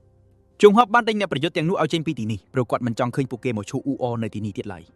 ផាក់បានតវ៉ាជាមួយគាត់ដោយនិយាយថារឿងនេះវាពិតជាគួរឲ្យអស់សំណើចណាស់ព្រោះគាត់ធ្លាប់បានសាក់លបងថ្នាំនេះផ្ទាល់ហើយមិនឃើញមានបញ្ហាអ្វីសោះ ផាកសួរចង់ហឹកថាតើឲ្យពួកគេទៅបោកបាញ់យ៉ាងម៉េចបើគ្មានថ្នាំបន្សាបនោះគាត់ចង់ដឹងថាតើពួកគេចង់ឲ្យអ្នកប្រយុទ្ធត្រឡប់ទៅស្លៀកឈុតការពារសត្វល្អិតដូចមុនវិញមែនទេអ្នកប្រយុទ្ធផ្សេងទៀតក៏បានចូលរួមតវ៉ាជាមួយគាត់ដែរដោយប្រាប់ជុងហុកថាពួកគេមិនទាន់រួចរាល់ក្នុងការត្រឡប់ទៅកាន់ពេលមុននោះឡើយ ពួកគេទាមទារឲ្យគណៈកម្មាធិការអនុញ្ញាតឲ្យបែកលក់ថ្នាំបន្សាបបន្តទៀតឬក៏នាំសាក់សីដែលរងគ្រោះដោយសារផលប៉ះពាល់នោះមកមើលពួកគេជឿថាយូងហុកនិងអ្នកប្រយុទ្ធខ្លាំងមិនខ្វល់ទេដែលសារពួកគេមានភាពស៊ាំនឹងជាតិពុលទៅហើយ ជុងហុកញាប់អើដែលអ្នកប្រយុទ្ធទាំងនេះហ៊ានតមាត់ជាមួយគាត់ហើយដំបូងឡើយគាត់គិតចង់សម្លាប់ពួកគេចោលទៅហើយតែក៏បដូរចិត្តវិញ គាត់ក៏ប្រាប់ឲ្យពួកគេចេញឲ្យផុតមុនពេលគាត់សម្លាប់ពួកគេចោល ក្នុងចិត្តចង់ហុកខឹងយ៉ាងខ្លាំងដែលមន្ត្រីរដ្ឋបាលប្រៅគាត់ឲ្យធ្វើរឿងស្មោកគ្រោកបែបនេះទាំងអស់ក៏ដោយសារតែការបោះឆ្នោតភាគច្រើននោះឯង បន្តិចម្ដងអ្នកប្រយុទ្ធទាំងនោះចាប់ផ្ដើមចាក់ចេញម្ដងម្នាក់លើកលែងតែផាកដែលនៅការពារតែប៉ុណ្ណោះ ជុនហុកខឹងយ៉ាងខ្លាំងពេលដឹងថាគាត់គឺជាមនុស្សចុងក្រោយដែលនៅសល់ហើយក៏បំរុងនឹងដកដាវសម្លាប់គាត់ចោលដែលហ៊ានគិតថាគាត់គ្រាន់តែគំរាមលេងភ្លាមនោះផាកក៏រត់បាត់ព្រមទាំងសំទោសដែលហ៊ានឌឺដងជាមួយគាត់ ជុងហុកពឹងរអោនយ៉ាងខ្លាំងនឹងបញ្ហាដែលគាត់ត្រូវដោះស្រាយនេះហើយគាត់គិតចង់បង្រៀនមេរៀនដល់ស៊ីអុកដែលព្យាយាមបោកបញ្ឆោតគណៈកម្មាធិការអចិន្ត្រៃយ៍ ចំណែកសកំពុងនៅក្នុងឡានហើយគាត់កំពុងតែនិយាយទូរស័ព្ទជាមួយនឹងមន្ត្រីរដ្ឋបាល គាត់បានអរគុណដល់មន្ត្រីម្នាក់នោះដែលអាចក្តោបផ្ដាប់យូងហុកបានហើយមន្ត្រីរដ្ឋបាលក៏ប្រាប់គាត់ថាយូងហុកអាចនឹងជាអ្នកប្រយុទ្ធកម្រិត Master ប៉ុន្តែគាត់នៅតែជាសមាជិកម្នាក់នៃគណៈកម្មាធិការអចិន្ត្រៃយ៍ទាំង3ដដែល ក៏ប្រាប់ឲ្យដឹងថាដរាបណាគាត់នឹងប្រធានមាននៅទីនេះយូងហាមិនអាចធ្វើអ្វីប្រឆាំងនឹងច្បាប់ភីច្រើនបានឡើយព្រោះគាត់ត្រូវតែរក្សាសណ្ដាប់ធ្នាប់សាធារណៈដោយអ្វីដែលគាត់កំពុងធ្វើពេលនេះអញ្ចឹងគាត់បន្ថែមថាយូងហុកមិនខ្វល់នោះទេដរាបណាពួកគេមិនធ្វើហួសព្រំដែនព្រោះអ្វីដែលគាត់ខ្វល់គឺតែទីក្រុងនេះប៉ុណ្ណោះបន្ទាប់មកស៊ីអុកក៏ប្រាប់ ទៅកាន់មន្ត្រីរដ្ឋបាលថាអ្វីៗគ្រប់យ៉ាងនឹងត្រូវបានបញ្ចប់យ៉ាងរលូនដរាបណាពួកគេអាចទម្លាក់យូងហុកចេញពីផ្លូវបានព្រោះថាផែនការបន្ទាប់ចិត្តចាប់ផ្ដើមទៅហើយ សូសន្យាជាមួយមន្ត្រីរដ្ឋបាលថាគាត់នឹងផ្ដល់រង្វាន់ដល់គេដោយអះអាងថាបែកមិនអាចតស៊ូបានលើសពីមួយសប្តាហ៍ឡើយលុះត្រាតែមានលុយធ្លាក់ពីលើមេឃ ស្របពេលជាមួយគ្នានោះថាយូកំពុងប្រជុំជាមួយឧត្តមសេនីយ៍ហយ៉ងហើយគាត់ក៏ប្រាប់ឧត្តមសេនីយ៍ថាគាត់នឹងផ្គត់ផ្គង់1លានដបដល់កងការពាររបស់គាត់ គាត់បានបញ្ជាក់ថាតម្លៃគឺនៅសល់ត្រឹម 50,000 វ៉ាន់ក្នុងមួយដប ពេលគាត់និយាយភ្លាមទឹកមុខរបស់ហយ៉ងក៏ប្រែជាត្រជាក់ស្រ័យតែម្ដងតាយូក៏ចាប់ផ្ដើមឆ្ងល់ថាតើបុរសម្នាក់នេះកំពុងមានបញ្ហាអ្វីទៅ គាត់គិតថាយងខឹងដោយសារតែគាត់លក់ថ្នាំបន្សាបនោះទៅឲ្យខាងយោធាក្នុងតម្លៃធម្មតា យ៉ាងណាមិញជំនួយការរបស់ហយ៉ងបានប្រាប់តាយូថាតាមពិតមេបញ្ជាការកំពុងតែមានអារម្មណ៍ល្អនោះទេ ភ្លាមនោះហងក៏សួរថៃអ៊ូថាតើចាំបាច់ត្រូវលក់ក្នុងតម្លៃថោកបែបនេះឲ្យពួកគេដែរទេធ្វើឲ្យថៃអ៊ូភ្ញាក់ផ្អើលយ៉ាងខ្លាំងដែលឮថាតម្លៃនេះគឺថោកទៅវិញ ហ៊ីយ៉ុងងាកទៅសួរជំនួយការថាតើពួកគេអាចដកប្រាក់50 វ៉ាន់លានវ៉ុនពីមូលនិធិបានដែរទេហើយគេក៏ឆ្លើយថាបានពេលនោះហ៊ីយ៉ុងក៏ប្រាប់ជំនួយការឲ្យទូទាត់ប្រាក់កក់ពាក់កណ្ដាលភ្លាមតែម្ដង ភ្លាមនោះថៃជូប្រាប់ហយ៉ងថាគេមានផលិតផលមួយទៀតត្រូវផ្ដល់ឲ្យហើយហយ៉ងពិតជាភ្ញាក់ផ្អើលដែលថៃជូមិនមែនលក់ត្រឹមតែថ្នាំប្រសាបមូសនោះទេ ថៃជូមឹងហាប់ថាគេនឹងបង្កើតក្រុមហ៊ុនតខ្លួនក្នុងពេលឆាប់ៗនេះដូច្នេះទើបគេទៅតែបង្កើតត្រាំមួយទៀតគេបានយកសាច់កណ្ដានចេញមកហើយប្រាប់ឲ្យយូងភ្លក់មើល ហៀងស្មានថាវាជាសាច់ធម្មតាហើយក៏និយាយថាគាត់មិនចង់ញ៉ាំទេព្រោះកំពុងតែថែរក្សាសុខភាព ថៃយូក៏ប្រាប់ឲ្យគាត់យកវាទៅថ្វាយព្រះរាជាជំនួសវិញព្រោះទ្រង់ច្បាស់ជាសោកប្រតិខ្លាំងណាស់ដោយសារតែវាជាសាច់ក្តាំទឹកពស្ពណ៌ ខ្ញុំនឹងជំនួយការរបស់គាត់ពិតជាភ្ញាក់ផ្អើលយ៉ាងខ្លាំងពេលបានឮបែបនេះព្រោះគេថាវាជាសាច់ដែលមានរសជាតិឆ្ងាញ់ដូចឋានសួគ៌ជាមួយទឹកសាច់ហូរដូចទឹកផុសខ្ញុំបានសម្ដែងក្តីកាប់សរសើរចំពោះថៃជូហើយក៏សួរភ្លាមៗថាតើគេចង់ចូលបម្រើកងទ័ពវិញទេព្រោះពួកគេត្រូវការមនុស្សខ្លាំងដូចជាគេអញ្ចឹងប៉ុន្តែត្រឹមតែទឹកមុខរបស់ថៃជូក៏បង្ហាញថាគេមិនចាប់អារម្មណ៍ដែរ ក្រោយការជួបថៃជូរួចហើយយងបានឈរក្បែរបង្អួចការិយាល័យហើយគិតពីបទពិសោធន៍កន្លងមករបស់ខ្លួន គាត់និយាយថាវាជាការងាររបស់គាត់ក្នុងការគ្រប់គ្រងរលកសត្វចម្លែកនៅតំបន់ព្រំដែនព្រមទាំងរក្សាចំនួនរបស់ពួកវាកុំឲ្យច្រើនពេក ជាទូទៅគាត់បានចិត្តណាស់ពេលត្រូវបានតែងតាំងជាមេបញ្ជាការព្រោះបើគាត់ទប់ស្កាត់សត្វចម្លែកនៅព្រំដែនបានសម្រេចគេនឹងចាត់ទុកវាថាគ្រាន់តែជារឿងធម្មតា តែបើគាត់បរាជ័យគាត់ត្រូវតែទទួលខុសត្រូវទោះយ៉ាងណាមួយរយៈក្រោយមកឱកាសក៏បានមកដល់ គាត់សួរជំនួយការពីរឿងថ្នាំបន្សាបក្តានទឹកហើយជំនួយការក៏ប្រាប់គាត់ថាអ្វីៗគ្រប់យ៉ាងត្រូវបានរៀបចំរួចរាល់តាមបំណងរបស់គាត់ហើយជំនួយការប្រាប់យ៉ងថាវាដូចអ្វីដែលគាត់បានសង្ស័យអញ្ចឹងព្រោះមូលហេតុដែលពួកគេព្រមជួញដូរគឺដោយសារតែចំនួនជាមួយសមាគមអសតដ្ឋានរបស់ស៊ីអុក ជំនួយការបន្ថែមថាពួកគេក៏បានរៀបចំរឿងកាសែតដែលគាត់បានបញ្ជាឲ្យធ្វើនោះរួចរាល់ផងដែរហើយព័ត៌មានទាំងនោះដែលតាក់ទងនឹងកងទ័ពចុះកិច្ចសន្យាទិញថ្នាំបន្សាបនិងការបរបាញ់ក្តានទឹកនឹងត្រូវចេញផ្សាយនៅថ្ងៃស្អែក ចង់ពេញចិត្តនឹងការងាររបស់ជំនួយការខ្លាំងណាស់ហើយក៏ប្រាប់ឲ្យតាមដានថៃជូបន្តព្រមទាំងជំរុញឲ្យជួយថៃជូប្រសិនបើគេត្រូវការ ភ្លាមនោះខ្ញុំអរគុណជំនួយការរបស់គាត់សម្រាប់ជំនួយកន្លងមកហើយបរិះនោះដកដង្ហើមធំលេងភ័យព្រោះទីបំផុតចៅហ្វាយរបស់គេបានទទួលស្គាល់ការខិតខំរបស់គេហើយស្រាប់តែខ្ញុំចាប់ទាញជំនួយការរបស់គាត់មកអោបយ៉ាងណែន ដោយប្រាប់គេថាវាដល់ពេលដែលពួកគេត្រូវប្រើឱកាសនេះដើម្បីឈានជើងចូលទៅកាន់ត្រកូលអាធ្រាជហើយ ជំនួយការបញ្ជាក់ថាគេជឿជាក់លើយ៉ងហើយនឹងបន្តដើរតាមគាត់ជានិច្ចសំឡេងអបអររបស់ពួកគេទាំងពីរស្ទើរតែធ្វើឲ្យកក្រៅជញ្ជាំងអាគារធ្វើឲ្យបុគ្គលិកផ្សេងទៀតមានការភ័យខ្លាច ពេលក្រោយមកបេកនិងថៃជូបានជួបគ្នានៅផ្ទះហើយបេកប្រាប់ថាក្រុមហ៊ុននឹងត្រូវបង្កើតឡើងឆាប់ៗនេះអ្វីដែលនៅសល់គឺរួមចាំតែគេជ្រើសរើសឈ្មោះប៉ុណ្ណោះ ថៃជូអរគុណបេកសម្រាប់ការខិតខំធ្វើការព្រមទាំងបង្ហាញអារម្មណ៍ធូរស្រាលដែលកិច្ចសន្យាជាមួយកងទ័ពទទួលបានជោគជ័យ ក៏ប៉ុន្តែគេសប្បាយចិត្តណាស់ដែលហ៊ុងជាអ្នករៀបចំឆាកជួយសន្សំពេលពួកគាត់ច្រើនដោយបញ្ចេញព័ត៌មានកិច្ចសន្យាយោធានិងការបង្កើតថ្នាំថ្មីជាព័ត៌មានផ្ដាច់មុខតែម្ដង ថៃជូអាចមើលដឹងថាបរិះម្នាក់នេះមិនមែនបានតំណែងជាមេបញ្ជាការដោយសារតែសំណាងសុទ្ធសាធនោះទេ ថៃជូប្រាប់បេតថាតាមមើលស្ថានភាពទាំងនេះគឺគ្រប់យ៉ាងកំពុងតែអំណោយផលដល់ពួកគេហើយ ជាក់ស្ដែងបេកក៏បានសងបំណុលដែលគាត់បានខ្ចីដោយប្រើប្រាក់កក់ដែលពួកគេទទួលបានពីខាងកងទ័ពនោះដែរ ជានេះទៅទៀតបេកបានបិទគណនីទាំងអស់របស់គាត់នៅធនាគារដោយក្តីខឹងសម្បាទៀតផង ថៃជូពេញចិត្តនឹងការងាររបស់គាត់ហើយក៏ជំរុញឲ្យគាត់យកលុយដែលសល់ទៅគ្រប់គ្រងមណ្ឌលកុមារកំព្រា ភ្លាមនោះថៃជូប្រាប់បេតថាគេបានគិតយ៉ាងលម្អិតហើយគេគិតថាគេមិនអាចគ្រប់គ្រងក្រុមហ៊ុននេះតែម្នាក់ឯងបានទេ គេប្រាប់ពេជ្រថាគេត្រូវការដៃគូដែលគួរឲ្យទុកចិត្តម្នាក់ហើយគេសួរពេជ្រថាចង់ធ្វើជាដៃគូអាជីវកម្មរបស់គេឬអត់ បេកភ្ញាក់ផ្លាញយ៉ាងខ្លាំងពេលឮបែបនេះហើយក៏ប្រាប់ថៃជូថាអ្វីដែលគាត់ធ្លាប់ធ្វើគឺត្រឹមតែគ្រប់គ្រងអូសឋានតូចមួយគាត់គិតថាមិនអាចជួយអ្វីបានច្រើនទេ ថៃជូមិនយល់ស្របទេដោយនិយាយថារឿងតែមួយគត់ដែលគេចេះធ្វើគឺផលិតថ្នាំហើយគេសូម្បីតែលក់ក៏មិនចេះលក់ផង ថៃជូប្រាប់ថាគេមិនអាចធ្វើជំនួញបានទេបើគ្មានការជួយពីគាត់បេកពិតជារំភើបណាស់ដែលថៃជូឲ្យតម្លៃគាត់បែបនេះ បន្ទាប់មកបេកយកព្រមធ្វើជាដៃគូតែប្រាប់ថាត្រូវបែងចែកភាគរយ 9 ទល់នឹង 1ដោយថៃជូនឹងទទួលបានចំណាយច្រើនជាងគេទោះយ៉ាងណាថៃជូមិនព្រមទេហើយក៏ស្នើឲ្យបែងចែកអត្រា 7 ទល់នឹង 3 វិញ បេកយល់ព្រមតែបានប្រាប់ថៃជូឲ្យដឹងថាគាត់នឹងមិនមែនជាអ្នកគ្រប់គ្រងក្រុមហ៊ុនទេព្រោះមានម្នាក់ទៀតដែលមានសមត្ថភាពខ្លាំងជាងគាត់ទៅទៀតការពិតទៅនាងក៏ធំដឹងក្តីក្នុងមណ្ឌលកុមារកំព្រាដែរហើយបេកប្រាប់ថៃជូថាគេធ្លាប់បានជួបនាងរួចហើយ ម្នាក់ដែលគាត់កំពុងនិយាយដល់នេះគឺសូយ៉ានហើយបេកបញ្ជាក់ថានាងឆ្លាតជាងគេក្នុងចំណោមក្មេងៗទាំងអស់គាត់សួរថៃជូថាយល់ព្រមទេដើម្បីគាត់អាចហៅនាងមកភ្លាមៗតែម្ដង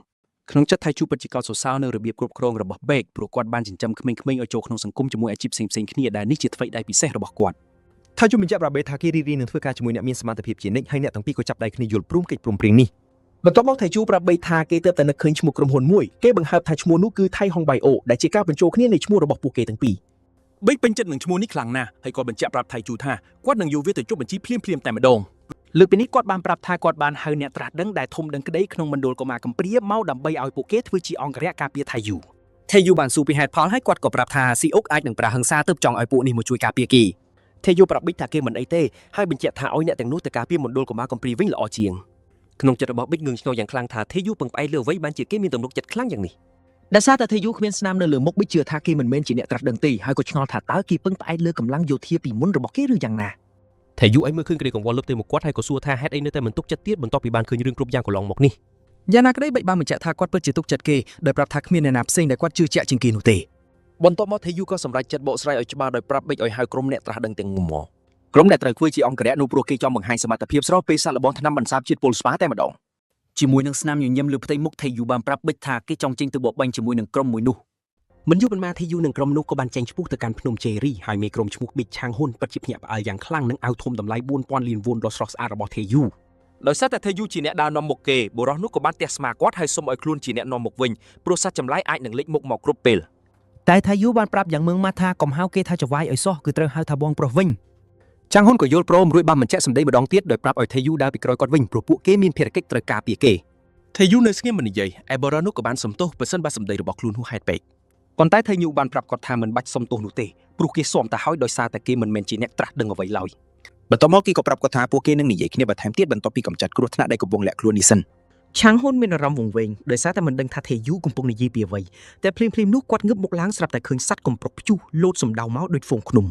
ពេលក្រុមកំពុងភ័យសន់ស្លូថេយូបានលូកដៃចូលហៅប៉ៅក្នុងហើយទាញយកអាវុធសម្រាប់គប់ចំនួន2ឈុតចោលតម្រង់ទៅរកសត្វចម្លែកទាំងនោះត្រឹមតែមួយវឹបថេយូអាចកម្ចាត់សត្វចម្លែកទាំងនោះអស់រលីងជាមួយនឹងអាវុធគប់របស់គេដែលធ្វើឲ្យឆាងហ៊ុនគាំងព្រោះសូម្បីតែអ្នកកម្រិតខ្ពស់ដោយគាត់ក៏មិនអាចប៉ះពួកវាបានញញីដែរចំណែកឯថេយូវិញគេមិនសូវជាខ្វល់ប្រមាណទេព្រោះគេអាចកម្ចាត់ពួកវាបានយ៉ាងងាយដោយមិនបាច់ប្រើដល់កំបិតហោះស្លឹកស្នែងផង គេគ្រាន់តែប្រើអាវុធលាក់កំបាំងការពារខ្លួនដូចជាមួយជុលនឹងគ្រាប់ដែកប៉ុណ្ណោះប៉ុន្តែបញ្ហាគឺអាវុធលាក់កំបាំងជាង200គ្រាប់នេះមិនអាចយកមកវិញបានឡើយ ដោយសារតែតម្លៃអាវុធលាក់កំបាំងទាំងនោះថ្លៃពេកថេយូតែងតែប្រាថ្នាចង់ឲ្យខ្លួនឈានដល់កម្រិតផ្កាយ7នៃវិជាពេសដើម្បីឲ្យគេអាចលូកដៃទាញយកវាមកវិញបានយ៉ាងងាយស្រួល ឆាងហ៊ុនសង្ស័យក៏សួរថាគេជាអ្នកកម្រិតកម្ពូលមែនទេពួកមានតពុនោះទេដែលអាចលាក់ស្នាមខ្លួនបានថេយូបានបញ្ជាក់ប្រាប់គាត់ថាគេសូម្បីតែជាអ្នកត្រាស់ដឹងក៏មិនមែនផងប៉ុន្តែគេនឹងខ្លាចជាអ្នកនាំមុខគេចាប់ពីពេលនេះតទៅ ឆាងហ៊ុនព្យាយាមខាត់គេដោយរំលឹកពីសម្ដីរបស់ឪពុកខ្លួនប៉ុន្តែគាត់ក៏ថយក្រោយវិញភ្លាមៗព្រោះគាត់បានឃើញពីសមត្ថភាពរបស់ថេយូរួចហើយបន្តិចក្រោយមកពួកគេបានប្រទះឃើញក្តានទឹកមួយក្បាលហើយឆាងហ៊ុនក៏សួរថេយូពីគម្រោងរបស់គេបន្តទៀតថេយូប្រាប់ឆាងហ៊ុនថាក្តាននោះកំពុងមានទំនុកចិត្តថាគ្មានអ្នកណាតាមប្រមាញ់វាទេដោយសារតែពីសរបស់វាប៉ុន្តែវាចិត្តនឹងត្រាស់ដឹងហើយបន្ទាប់មកគេក៏ប្រាប់ឲ្យក្រុមនោះប្រើប្រាស់ថ្នាំតែឆាងហ៊ុនរៀងស្ទាក់ស្ទើរព្រោះគាត់មិនដឹងថាតើវាមានប្រសិទ្ធភាពឬក៏អត់យ៉ាងណាក្តីគាត់អាចយកឈ្នះភាពភ័យខ្លាចបានពេលដឹងថាគាត់កំពុងស្ថិតនៅក្នុងស្ថានភាពដូចឪពុកគាត់ដែរដូច្នេះគាត់ត្រូវតែជឿជាក់លើថេយូដោយដែលឪពុកគាត់បានធ្វើអញ្ចឹងដែរដោយសារថេយូជាអ្នកបង្កើតថ្នាំបន្សាបនិងបានបង្ហាញថាមពលឲ្យឃើញគាត់ជឿថាពួកគេត្រូវតែបង្ហាញសមត្ថភាពខ្លួនឯងវិញដូចគ្នាឆាងហ៊ុនក៏ផឹកថ្នាំបន្សាបនោះរួចប្រាប់ថេយូថាគាត់នឹងក្លាយជាអ្នកចេញមុខវាយប្រហារមុនគេតែម្ដងឆាងហ៊ុនដកអាវុធរបស់គាត់ចេញធ្វើឲ្យសត្វក្តាននោះបង្ហាញទឹកមុខភ័យសន់ស្លូព្រោះវាមិននឹកស្មានថាមានជនល្ងង់ខ្លោចណាហ៊ានចូលមកតទូតជាមួយវាឡើយ ឆាងហ៊ុនធ្វើឲ្យក្តាននោះកាន់តែភ័យពេកគាត់ស្ទុះទៅរកវាហើយក្តានក៏ប្រើអាវុធចុងក្រោយដោយស្រែកឡើងយ៉ាងខ្លាំង សំឡេងស្រែកនោះខ្លាំងស្ទើរបែកក្តារតិចរហូតធ្វើឲ្យអ្នកផ្សេងទៀតក្នុងក្រុមក្រៅពីថេយូនិងឆាងហ៊ុនត្រូវយកដៃខ្ទប់តិច ឆាងហ៊ុនប្រើប្រាស់ជំនាញកាប់របស់គាត់ហើយកាត់ក្បាលក្តាននោះដាច់ភ្លាមៗដុំពកលើខ្នងរបស់វាក៏ផ្ទុះបញ្ចេញជាតិពុលស្ប៉ះហោះសាយភាយ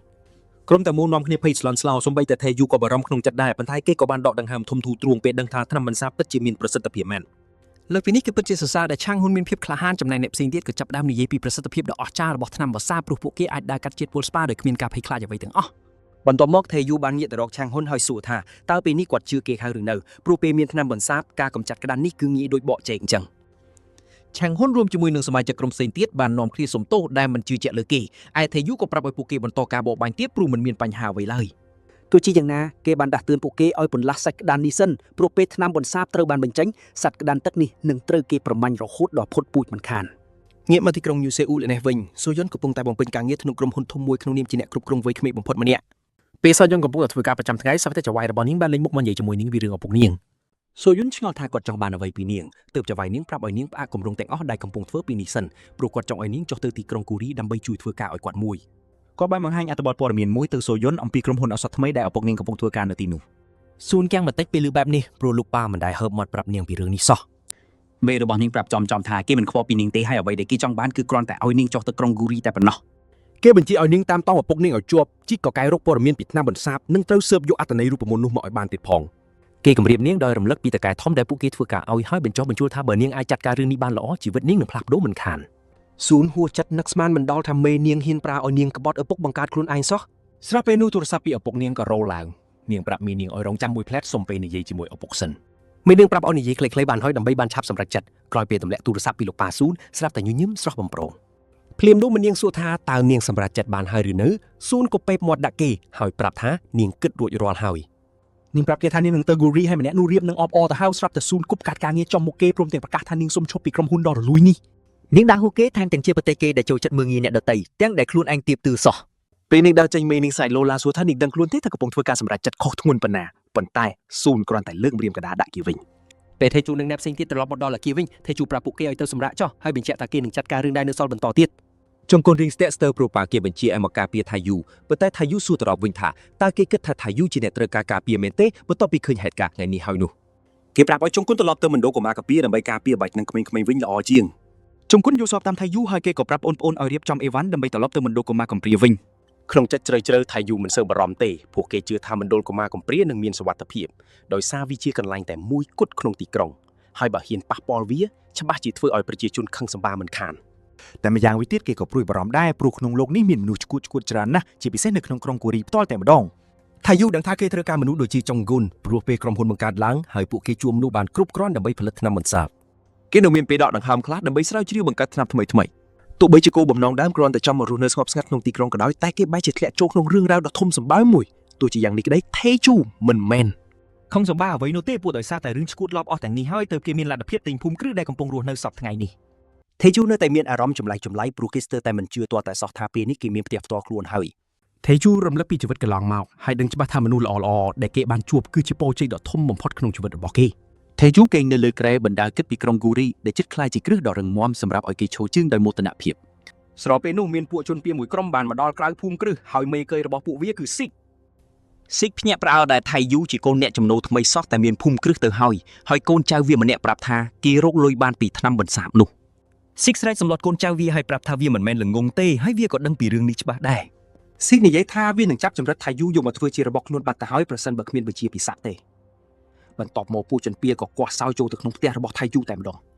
ស៊ីកប្រាប់បាក់ពួកវាថាមិនបាច់និយាយអ្វីជាមួយធីជូទេពេលទៅដល់បន្ទប់ទទួលភ្ញៀវចាក់មកជួលសឿរាំងចូលកគេតែម្ដងទៅ ពួកវាក្រុងនឹងលួចនាំខ្លួនថេជូចេញទៅយ៉ាងស្ងៀមស្ងាត់ពេលដែលថ្នាំនោះផ្ដាំចេញរឹត បន្តិចក្រោយមកពួកវាក៏ទៅដល់បន្ទប់របស់ថេជូហើយម្នាក់ក្នុងចំណោមនោះប៉ុនប៉ងចាក់មកចូលកថេជូតែគេក៏ចាប់ដៃវាជាប់ភ្លាមថៃយូនិយាយត្រង់ថាគេកំពុងតែថ្លឹងថ្លែងថាតើគួរតែបណ្ដោយឲ្យពួកវាចាក់មកចូលនោះចូលកខ្លួនឯងឬក៏អត់ ស៊ីស្រែវិជាកូនចៅវាឲ្យប្រញាប់ចាក់មកចូលនោះចូលកថៃយូទៅហើយអាមួយនោះក៏ប្រាប់វិញថាវាកំពុងតែប្រឹងហើយតែដៃវាមិនអាចកម្រើកបានទាល់តែសោះស្របពេលនោះថៃជូដកយកសរែងពីវាហើយប្រាប់ពួកវាថាគេដឹងខ្លួនតាំងពីពួកវាមកដល់ម្លេះ ថៃជូនិយាយបញ្ចើពួកវាដោយរៀបរាប់ថាគេស្អប់បញ្ចូលខ្លាំងប៉ុណ្ណាព្រោះវាធ្វើឲ្យឈឺ ហើយភាពជឿជាក់ដែលមិនចេញពីខ្លួនថៃជូចាប់ដើមធ្វើឲ្យពួកជនពៀដឹងខ្លួនថាពួកវាប្រហែលជាលេងខុសមនុស្សហើយថៃជូនៅតែបន្តលេងសើចដោយសួរថាតើថ្នាំក្នុងសារ៉ាំងនេះនៅតែមានប្រសិទ្ធភាពដូចគ្នាឬអត់បើគេបដូរមកផឹកវាវិញនោះ ស៊ីកញ័រខ្លួនច្រប់តែប្រឹងធ្វើជាក្លាហានហើយស្រែកកំហុកដាក់ថៃយូដែលលួចយកថ្នាំរបស់វា ភ្លាមនោះវាក៏សឡងកាំងធ្លាក់ទឹកមុខពេលឃើញថៃហូច្បាច់ថ្នាំក្នុងសារ៉ាំងចូលមាត់ដូចជាកំពុងញ៉ាំចាហួយយ៉ាងងាយស្រួល ពេលភ្លក់រសជាតិវាភ្លាមថៃយូដឹងច្បាស់ថាវាជាថ្នាំញៀនហើយគេក៏ឌឺដងស៊ីកូដែលសួរថាតើមានថ្នាំនេះនៅសល់ទៀតទេសម្រាប់ឲ្យគេនោះតាមមើលទៅតែងតែមានពាក្យចចាមអារ៉ាមថាមានក្រុមជនពៀនៅតំបន់អាណាធិបតេយ្យក្នុងទីក្រុងកំពុងចែកចាយថ្នាំញៀនហើយដោយសារតែកម្ចាត់ក្រុមនេះមិនទាន់បានថៃជូសន្និដ្ឋានថាប្រកាសជាមានមន្ត្រីជាន់ខ្ពស់ក្នុងក្រុងណាម្នាក់នៅកាញពីក្រោយខ្នងពួកវាជាមិនខាន ថ្នាំញៀនដែលធ្លាប់តែបង្កការបំផ្លិចបំផ្លាញយ៉ាងសន្ធឹកសន្ធាប់ពេលនេះកំពុងនៅចំពោះមុខគេហើយ ដោយសារថ្នាំញៀនក៏ជាប្រភេទថ្នាំពុលដែលមានលក្ខណៈសម្បត្តិថ្មីដែលគេមិនធ្លាប់បានភ្លក់រាងកាយរបស់គេនឹងកែច្នៃសូបយកវាជាមិនខាន និយាយឲ្យខ្លីតាំងក៏ធ្លាប់ជួបប្រទះថ្នាំគ្រប់ប្រភេទពេលគេវង្វេងក្នុងពិភពគុណដែរហើយនេះជាមូលហេតុដែលថៃយូអាចស្រូបយកថ្នាំទាំងនេះដើម្បីបង្កើតកម្រិតធម៌ពលពលរបស់ខ្លួនតែអ៊ូចាប់ផ្ដើមស្រូបយកថ្នាំពីពួកជនពៀលនោះធ្វើឲ្យស៊ីកឈកកាំងសឡង្កាំង បន្ទាប់មកតៃអ៊ូសួរថាណាជាអ្នកបញ្ជាតែគេភ័យខ្លាចមិនហ៊ានមាត់ដូច្នេះតៃអ៊ូក៏ទិញស្រូបយកជាតិថ្នាំពីខ្លួនគេទាំងស្រុងធ្វើឲ្យគេវេទនាកត្រាក់សាច់ឡើងវិញ ស្អែកឡើងគេឃើញចុងហាក់ធ្វើដំណើរទៅភូមិគ្រឹះតៃអ៊ូការពិតតៃអ៊ូបានប្តឹងរាយការណ៍ពីការលួចចូលវាយប្រហារនោះរួចហើយ លើពីនេះជុងហាក់ដឹងថាតៃអ៊ូបានសួរចម្លើយពួកគេរហូតដឹងការពិតថាស៊ីអ៊ុកជាអ្នកបញ្ជាឲ្យស៊ីកនឹងបាក់ពួកមក ហើយនេះទើបគេទាមទារឲ្យក្រុមសន្តិសុខយកពួកជនពៀលទៅស៊ើបអង្កេតឲ្យលម្អិតដើម្បីបញ្ជាក់ពីភាពអាចទុកចិត្តបានរបស់ពួកគេ ចុងហាក់ខឹងសម្បាយ៉ាងខ្លាំងដែលស៊ីអុកបង្ករឿងហើយបែរជាដោះស្រាយមិនចេញ ចុងហាក់មិនខកពីតៃអ៊ូទេព្រោះគេត្រឹមជាក្មេងថ្មីតែអ្នកដែលគេបារម្ភខ្លាំងនោះគឺបែកដែលមានឥទ្ធិពលធំធេងនិងមានគេគោរពពេញទីក្រុង ទោះបីការអូសក្បាលស៊ីអុកមកដោះស្រាយបញ្ចប់រឿងជាជំរឿនល្អបំផុតក៏គេដឹងច្បាស់ថាគ្មានផ្លូវទេដែលមនុស្សរឹងរូសដោយស៊ីអុកព្រមធ្វើតាមនោះចុងក្រោយចុងហាក់ព្រួយបារម្ភថាចំនួនមួយនេះនឹងបន្តអូសបន្លាយពេលយូរទៅមុខទៀតបើតៃអ៊ូទាមទារការស៊ើបអង្កេតលម្អិតវានឹងក្លាយជាបន្ទុកធ្ងន់មួយទៀតសម្រាប់គេបើតែក្រោយមកចុងហាក់នឹងកូនចៅមកដល់ផ្ទះតៃអ៊ូបែកដើរចេញមកទទួលតែចុងហាក់បែរជាដើរហួសធ្វើដូចជាគ្មានវត្តមាននៅទីនោះ កូនចៅជុងហាក់ម្នាក់បញ្ជាឲ្យបីថយចេញហើយជុងហាក់ក៏ដើរសម្ដៅទៅកន្លែងដែលស៊ីកនិងបាក់ពូកំពុងលុតជង្គង់ ភ្លាមគេប្រកាសកាត់ទោសប្រហារជីវិតស៊ីកដោយអំណាចពីអធិរាជហើយក៏ដកដាវចេញរៀបនឹងកាត់កស៊ីកតែហើយតែតៃអ៊ូបានបោះអាវុធមុខស្រួចការពារការវាយប្រហារនោះទាន់ពេលតៃអ៊ូស្រែកប្រាប់ឲ្យឈប់ព្រមទាំងសួរថាហេតុអ្វីបានជាចង់សម្លាប់សាក់សៃបិទមាត់បែបនេះ តៃអ៊ូបង្ហាញជំហាក់នៅវីដេអូដែលស៊ីកនិងបាក់ពូបានសារភាពពីអ្វីដែលស៊ីអុកបញ្ជាឲ្យធ្វើ តៃអ៊ូនិយាយទៀតថាគេដឹងច្បាស់ណាស់ថាជុងហាក់យល់សាច់រឿងអស់ហើយទើបប្រញាប់ចង់សម្លាប់មនុស្សបិទបាំងការពិតបែបនេះជុងហាក់ស្រែកសួរទាំងខឹងថាតៃអ៊ូជានរណាក្រោយណែនាំខ្លួនទើបជុងហាក់ដឹងថាគេគឺជាអ្នកផ្សំថ្នាំបន្សាប ចុងហាក់ខិតទៅសម្លឹងមកគេទើបនឹកឃើញថាខ្លួនធ្លាប់ឃើញតៃអ៊ូនៅកន្លែងណាមួយកាលពីមុន គេព្យាយាមគិតយ៉ាងយកចិត្តទុកដាក់ទើបចាំបានថាតៃអ៊ូគឺជាកម្មករលីសេងដែលគេធ្លាប់ជួបនៅលើភ្នំ ជុងហាក់សួរបញ្ជាក់ថាគេជាអ្នកបង្កើតថ្នាំបន្សាបមែនទេហើយតៃអ៊ូក៏ឆ្លើយថាមែនជុងហាក់ក៏ប្រាប់ទៅតៃអ៊ូថាគេមិនខ្វល់ឡើយព្រោះសម្ដីរបស់គេគឺជាច្បាប់ដរាបណាពួកគេនៅក្នុងទីក្រុងមួយនេះ គេចាប់កាន់ដាវរបស់ខ្លួនដោយស្នើឲ្យសម្លាប់ជនពៀលទាំង4នាក់ចោលដើម្បីបញ្ចប់រឿងគ្រប់យ៉ាងតែតៃអ៊ូបដិសេធដាច់អហង្ការ ចុងហាក់គឺដងឲ្យតៃអ៊ូចូលមកខត់គេហើយស្ទុះយ៉ាងលឿនសម្ដៅទៅកាត់កស៊ីកប៉ុន្តែតៃអ៊ូបានក្រវីកំបិតបោះយ៉ាងច្រើនសន្ធឹកសន្ធាប់សម្ដៅទៅរកគេ ជុងហាក់បាយបំបីក្បិតទាំងនោះតែមានមួយមុតឆ្កូតដៃគេបន្តិចគេកោតសរសើរតៃអ៊ូដោយនិយាយថាមើលទៅគេមិនមែនជាមនុស្សធម្មតាទេដែលអាចវាយឲ្យខ្លួនមានរបួសស្នាបែបនេះបាន ជុងហាក៏កាត់ទោសប្រហារជីវិតតៃអ៊ូពីបទរៀបរៀងថ្នាក់ Master ដល់ទៅ2ដង តៃអ៊ូមិនញញើតឡើយហើយប្រាប់ជុងហាក់វិញថាគេចង់ដឹងណាស់ថាតើអ្វីទៅដែលផ្ដោតសិទ្ធិអំណាចឲ្យជុងហាក់អាចធ្វើរឿងពីក្រអឺតក្រទាំបែបនេះ តែអ៊ូវាយប្រហារជុងហាក់ដោយបញ្ចេញកំបិតបោះមួយឈុតថ្មីទៀត ខណៈដែលអ្នកទាំងពីររៀបនឹងវាយតបគ្នាយ៉ាងស៊ីសាច់ហត់ឈាមស្រាប់តែមានសម្លេងមួយស្រែកចេញពីឧទ្ធម្ភាគចាក់ដែលកំពុងហក់មកជិតប្រាប់ឲ្យវិញឈប់សកម្មភាពពេលនោះយ៉ងនិង103នាក់ទៀតបានលួចចេញពីឧទ្ធម្ភាគចាក់ចុះមកចំកណ្ដាលរវាងជុងហាក់និងតៃអ៊ូយ៉ងក៏ប្រាប់ឲ្យជុងហាក់បញ្ឈប់គ្រប់សកម្មភាពដែលគេកំពុងធ្វើនេះភ្លាម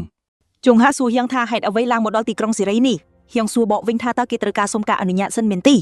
ចង់ហាក់សន្និដ្ឋានថាគេយកកងទ័ពមកលូកដៃក្នុងកិច្ចការក្រុងប៉ុន្តែយ៉ងបញ្ជាក់ច្បាស់ថាគេមិនមែនមកទីនេះក្នុងនាមជាទាហានឡើយគេប្រាប់ថាខ្លួនត្រឹមជាពលរដ្ឋធម្មតាម្នាក់ប៉ុណ្ណោះហើយស្នើឲ្យពួកគេបំបីផ្លូវគ្នារៀងខ្លួនទៅហើយយ៉ងដើរទៅក្បែរតៃអ៊ូដើម្បីសួរថាតើមានរបួសត្រង់ណាដែរឬទេតែតៃអ៊ូអះអាងថាគេមិនអីឡើយការពិតអ្នកទាំង3ដែលមកតាមហៀងគឺជា Awakener ថ្នាក់ Master ហើយសុទ្ធតែមានឋានៈជាឧត្តមសេនីយ៍តូដូចគ្ន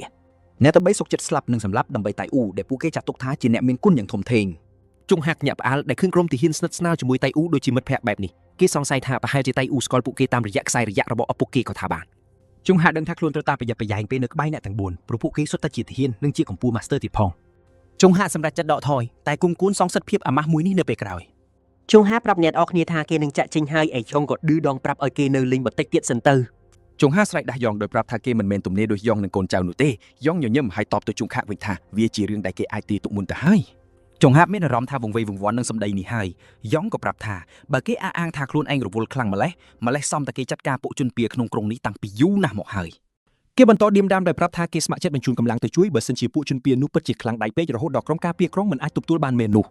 ជុងហាក់ឆ្លើយថាមិនចាំបាច់ឡើយហើយគេក៏បញ្ជាឲ្យកូនចៅចាប់អូសខ្លួនសិចនិងបាក់ពួកឡាំងឡានដើម្បីយកទៅចាត់ការនៅពេលក្រោយប៉ុន្តែយកបញ្ជាក់ប្រាប់ជុងហាថាស៊ីងនិងបាក់ពួកត្រូវទៅជាមួយគេជុងហាក់ស្រែកសម្លុតដោយរំលឹកថាគេបាននិយាយរួចហើយថាទាហានមិនត្រូវលូកដៃទេយ៉ងតបទៅជុងហាក់វិញថាពួកជនពៀទាំងនេះពុនប៉ងចាប់ជំរិតមិត្តសម្លាញ់របស់គេដូច្នេះហើយទើបគេត្រូវតែចេញមុខមកអន្តរាគមន៍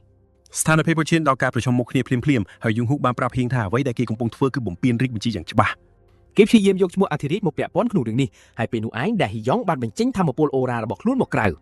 ដោយសួរជុនហាថាតើគេគិតថាពួកគេស្មើគ្នាគ្រាន់តែពួកគេទាំងពីរជាគ្រូជំនាញមែនទេអូរ៉ារបស់ចង់ធ្វើឲ្យយូងហុកព្រឺឆ្អឹងខ្នងហើយចង់ប្រាប់ថាគេអាចសម្លាប់ចោលភ្លាមៗដោយមិនបាច់ខ្វល់ពីផលវិបាកអ្វីឡើយជុងហុកចាប់ផ្ដើមយកខ្លួនខណៈដែលឧត្តមសេនីយ៍ផ្សេងទៀតចូលមកឡោមព័ទ្ធចំអកឲ្យគេដោយប្រាប់ថាពួកគេរួចរាល់ក្នុងការសម្លាប់គេចោលបើហ៊ីវបញ្ជា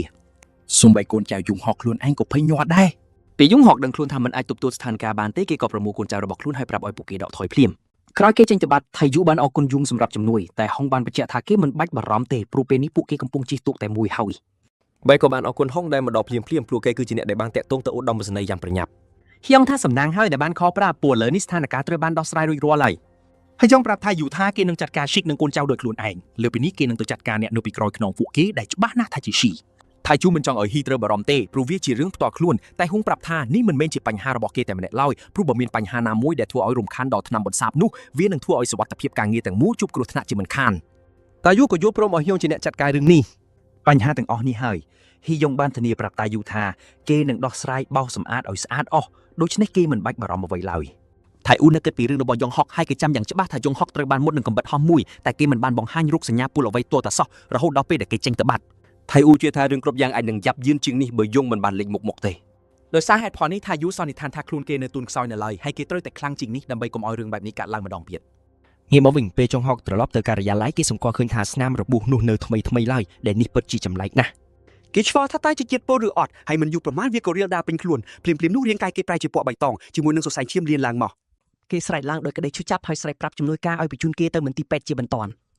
់ខណៈក្តីស្លាប់ចូលមកគៀកយូងហុកនៅតែឆ្ងល់ថាតើតាយុបានធ្វើអ្វីដាក់គេឲ្យប្រកាសពេលក្រោយមកគណៈហុងនិងកូនចៅត្រឡប់ទៅមូលដ្ឋានវិញយងប្រាប់កូនចៅឲ្យទម្លាក់ស៊ីកនិងបាក់ពួកចូលទៅក្នុងសមុទ្រចោលព្រោះពួកគេបានដឹងគ្រប់យ៉ាងអស់ទៅហើយពួកជនពៀស្រែកអវ៉ាសុំជីវិតតែហាងធ្វើមិនដឹងមិនលឺខណៈពួកវាត្រូវបានរុញទម្លាក់ចេញពីឧទ្ធម្ភាគចាក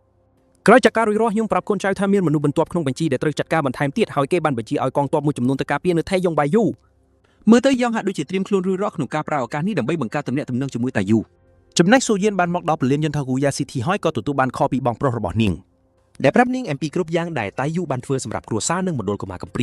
ាជាមួយស្នាមញញឹមដ៏ស្រស់ស្រាយនាងប្រាប់ចុងស៊ុនថានាងនឹងទៅដល់ផ្ទះក្នុងពេលឆាប់ៗនេះហើយបន្តមកនាងប្រាប់តាក់ស៊ីឲ្យបើកទៅកាន់មណ្ឌលកុមារកំព្រារបស់ Beck ហើយនាងមិនអាចលាក់បាំងស្នាមញញឹមបានទេព្រោះទីបំផុតនាងយល់ហើយថាហេតុអ្វីបានជាឪពុកនាងហៅនាងមកផ្ទះវិញ មិនយូរប៉ុន្មាននាងម្ដងមណ្ឌលកុមារកំព្រាហើយឃើញពួកគេកំពុងចំអិនម្ហូបជប់លៀងយ៉ាងធំឪពុកនាងរត់មកស្វាគមន៍ដោយថ្លែងអំណរគុណដែលនាងបានមកដល់ នាងសួរគាត់ថាតើមានកម្មវិធីពិសេសអ្វីមែនទេហើយគាត់ប្រាប់ថាពួកគេចាប់បានក្តាន់ទឹកមួយក្បាលទើបកំពុងរៀបចំធ្វើម្ហូប ស៊ុនភ្ញាក់ផ្អើលពេលឮបែបនេះហើយក៏ដឹងថាឈុងគុនមិនបានកុហកនាងឡើយបន្ទាប់មកបេកបានបបួលនាងឲ្យទៅមើលតៃអ៊ូដែលកំពុងតែបញ្ចុកបាយក្មេងៗ